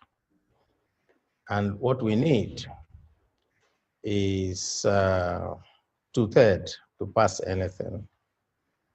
And so if 15 of us leave, you see 85, so they can pass anything. And so when you know that your numbers are such, because everything in democracy is actually a question of numbers. You don't want to push matters to the point where you want to test your result, because like I said, except if we agree with every other group, especially the groups from the South, you may not be certain that when you walk out, they're going to follow you to walk out. And if you walk out and then it passes without you, that further diminishes you and actually makes you far more irrelevant. So in making our case and making sure that we do it to some extent. For example, when it was a matter of the loan, if you recall and you watch the video, that we fought and fought and fought and fought, and we fought to the extent that we had to go into an executive session and said, okay, how do we do it? You understand? And then we said, okay, we'll meet as a Southeast Caucus. We go back to the House. We get the House to delay it so that we can have a resolution from this way. So, you know, and it was because at the inception, when the things were being conceived and written and all that, nobody said anything. Don't forget that loans and all that, before it comes to the National Assembly, passes through the Executive Council. And we have Igbos in the Executive Council, and nobody heard them say anything. So, you know, most of the time when things happen, you know, we are blamed, but we have never heard of any fight inside the Executive Council by the Igbos to say, okay, why are you doing this? Because it's against us. So you also know all of us are guilty. Let me just put it that way. The Holy Book says that all have sinned and come short of glory of God. All of us that are the Southeast political leaders, we have actually not served our people properly. And of course, because we haven't heard, and because this now came from the executive, it's already passed there, it comes to us, then we try to do our best to do that. But of course, if you come from a state with their benefits, and I'm saying don't do it because I'm not benefiting, you will say no, because I'm benefiting, let me go ahead. But it's not really because people were not benefiting. I can tell you for sure, and take my word for it, the reason why all these things pass like this and all that is that the people who are in the party called APC are so scared of saying anything or doing anything that they say it will be against their president. I'm telling you, that's what we find.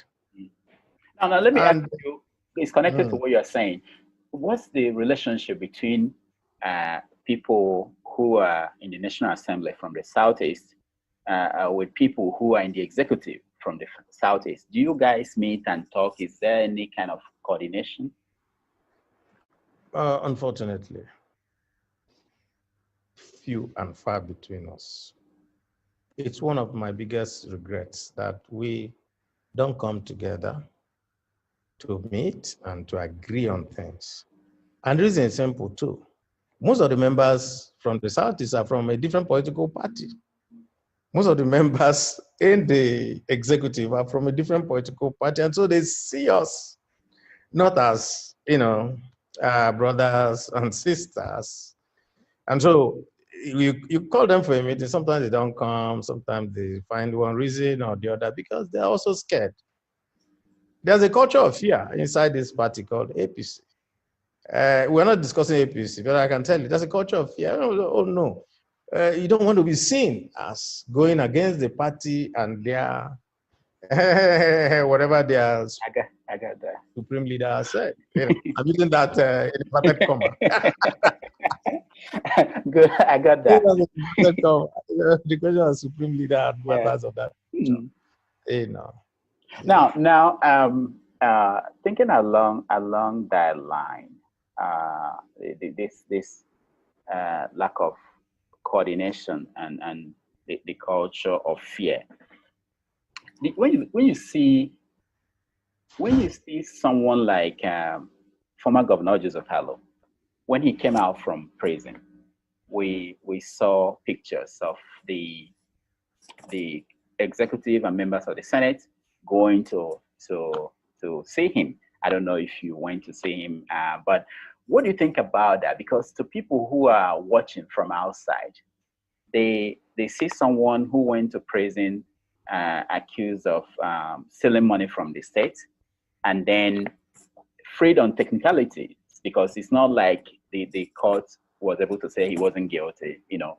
And then people going to celebrate. Even in the House, they said it's a badge of honor to go to prison, for any politician to go to prison. What do you think about that? How does that make you feel? Especially as someone who is a politician, because sometimes, you know, we say in Igbo, or others, you know, people tend to put everybody in that they're the same people, the same thing. Well, that's Nigerian political culture. You understand. We went as a leadership is a member of the leadership, is chief whip, and of course, the Nigerian political culture is that you go and then felicitate with the person. The morality part of it, you usually lay down, because what everybody feels is that, well, on the question of you being charged to cut all that, you got to carry your own burden. But, well, if it's a member of your leadership group, then of course you have to go. Okay, so someone like if you now ostracize the person, then the assumption is that you have found him guilty yourself. Okay. Uh-huh. Now, someone like Rochas Okorocha, we now heard from the EFCC, oh, we got money from him and we're giving it back to Imo State.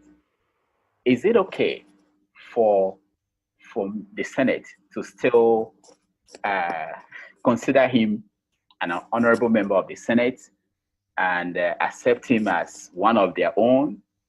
And what does that say to the Nigerian people, that it's okay for a former governor to steal money from the states and then give some back to the EFCC and continue to live his life as a senator?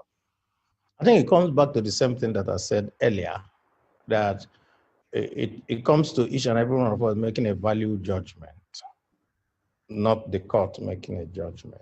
You understand? And so you may have your own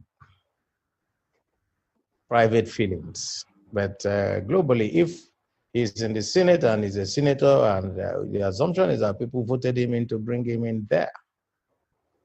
I remember in the States, in the United States, I read about some guy from Louisiana, who Jefferson. In those days, I don't think it's now. Before that was, found to be a crook and all that, and people just will always return him to the Senate, because he was their own guy, So that's how it is. I would want this not to be the standard by which we are judged. But for us, our own is simple. If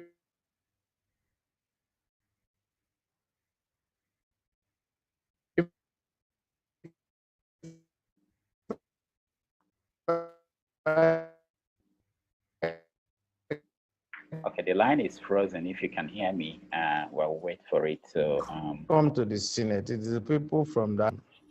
I can hear you. Okay. What I'm saying, it comes back to the fact that once somebody has won an election and come to the Senate, you have to accept him. These people brought him there, warts and all. Okay, that's good. So let's get to the Senate itself.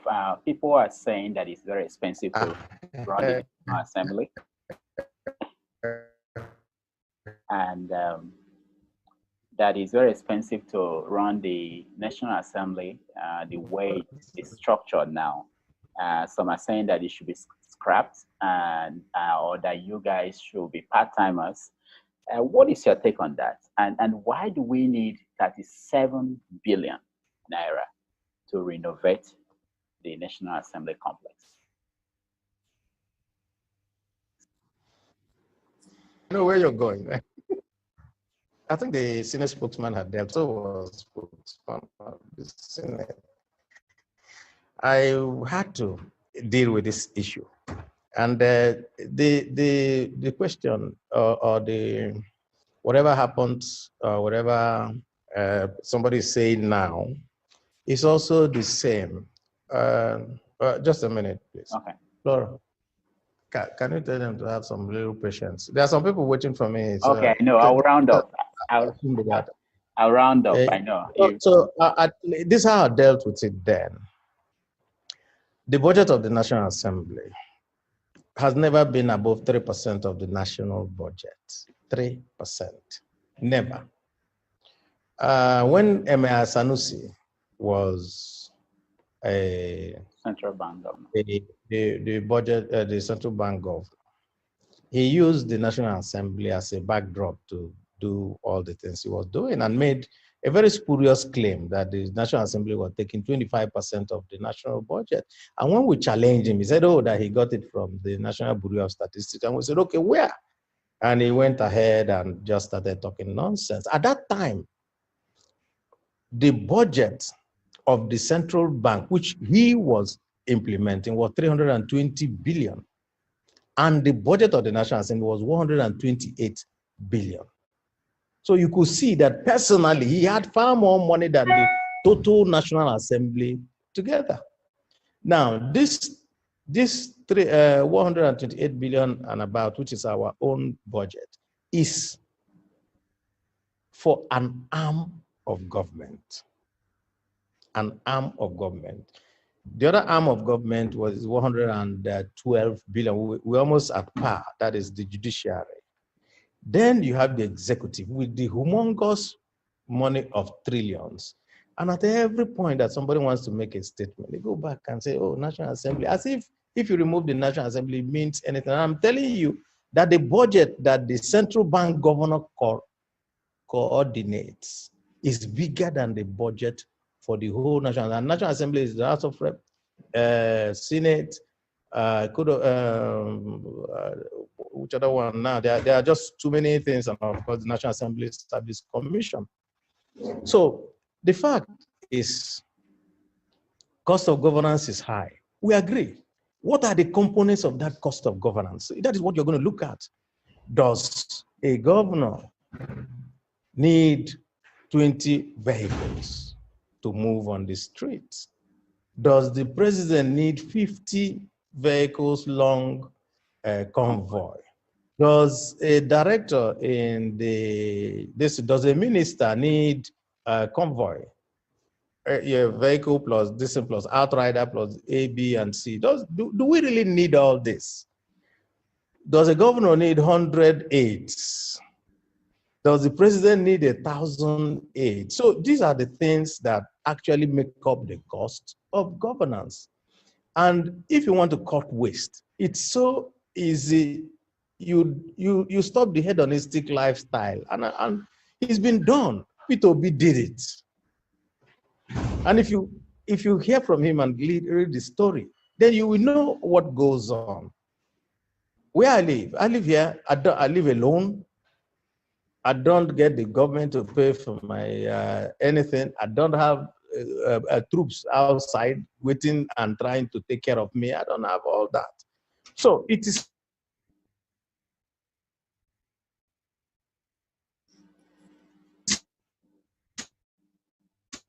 Okay.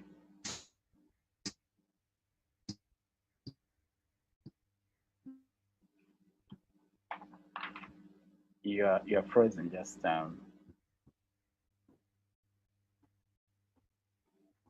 so I know we've taken a lot of your time, and if the internet had cooperated, we would have been done by now. But personal choice. Okay. With public. Well, yeah, the internet had worked. Okay. We were finished. So what I'm saying is that in the 60s, we also had some. We did the parliamentary system. We also had part-time people and all that. And what did it result to? It also resulted in a coup, and people also accused people of 10%ers and all that. So I think it's the mindset of our people that will determine how you will live as a government. That's what I think. Okay, let me round up quickly. Some just to touch on some things that most people they won't forgive me for not presenting to you. All right, so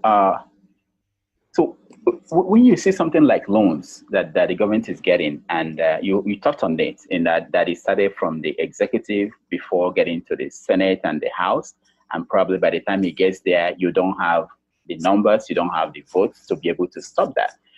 But today, during the speech that the president gave on Democracy Day, he thanked the National Assembly for being very good to him. In a democracy, and people look at the Senate, for instance, and say that the Senate is a rubber stamp of the executive. Even when we have situations where the one party is in charge in the Senate and the House of Rep, the question is, How do you feel? I know you're in the opposition party, and I know that most of the time probably you vote against some of these things. But how do you feel?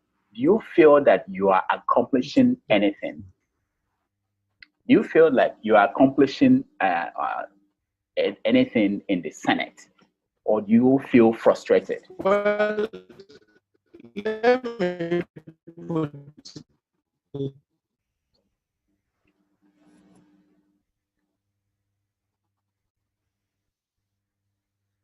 Okay, you're frozen. So when you come back, you want to say, let me put it this way. Well, sometimes. Okay. Sometimes we feel frustrated.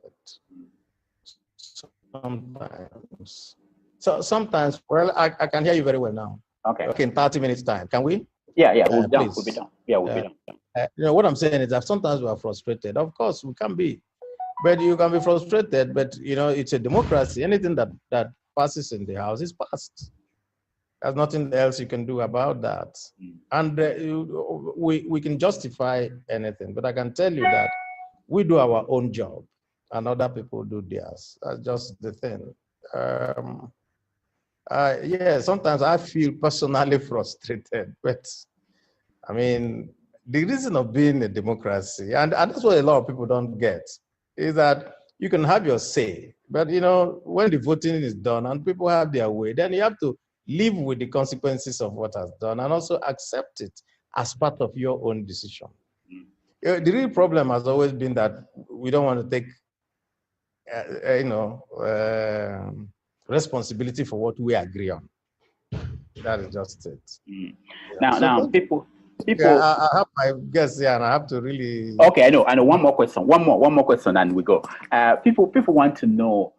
You are outspoken, and your courage, and it's obvious. They want to know why is it that other senators don't have it? I know you explained that your role as the minority leader is one, but I don't think that any senator cannot come out and have a press conference and say, I don't support this, to be visible and to show that they're passionate about something.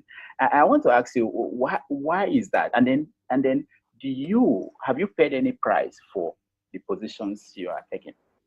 Well, let me put it this way. I can't answer for other people. Other people, it's only when you see them that you can answer. So why is it that you're not getting up and talking about us? So I have my style. Other people have their own style. Some people might just be a little more accommodating. I may not be. You understand? And of course, you pay a price every day for not being a conformist. Once you're not a conformist, you pay a price for it. And it's whether you have the what I mean, to pay the price. Yeah. Some people don't have it. Some people don't have it. Okay, one last one, and then we are gone. This is the last one now. They will kill me. This one, they will kill me if I don't ask you. So are we looking at Governor Abaribe in the future? Yeah, you're looking at 3 years ahead with the coronavirus and everything there, and you want me to make a prediction? No, it's one of the questions. It's not time to make a prediction. When the time comes, you will get to know. You get that. Or are we looking at just 1 year inside the Senate? Well, let's finish our work first here before we start looking at tomorrow. Thank you so much, Senator Abaribe. I really appreciate this opportunity. Okay, then. Thank you. Thank you. All right, that has been Senator Abaribe representing Abia South. Senator Abaribe representing Abia South, and he's also the minority leader in the Senate. Thank you for joining us. It's my pleasure.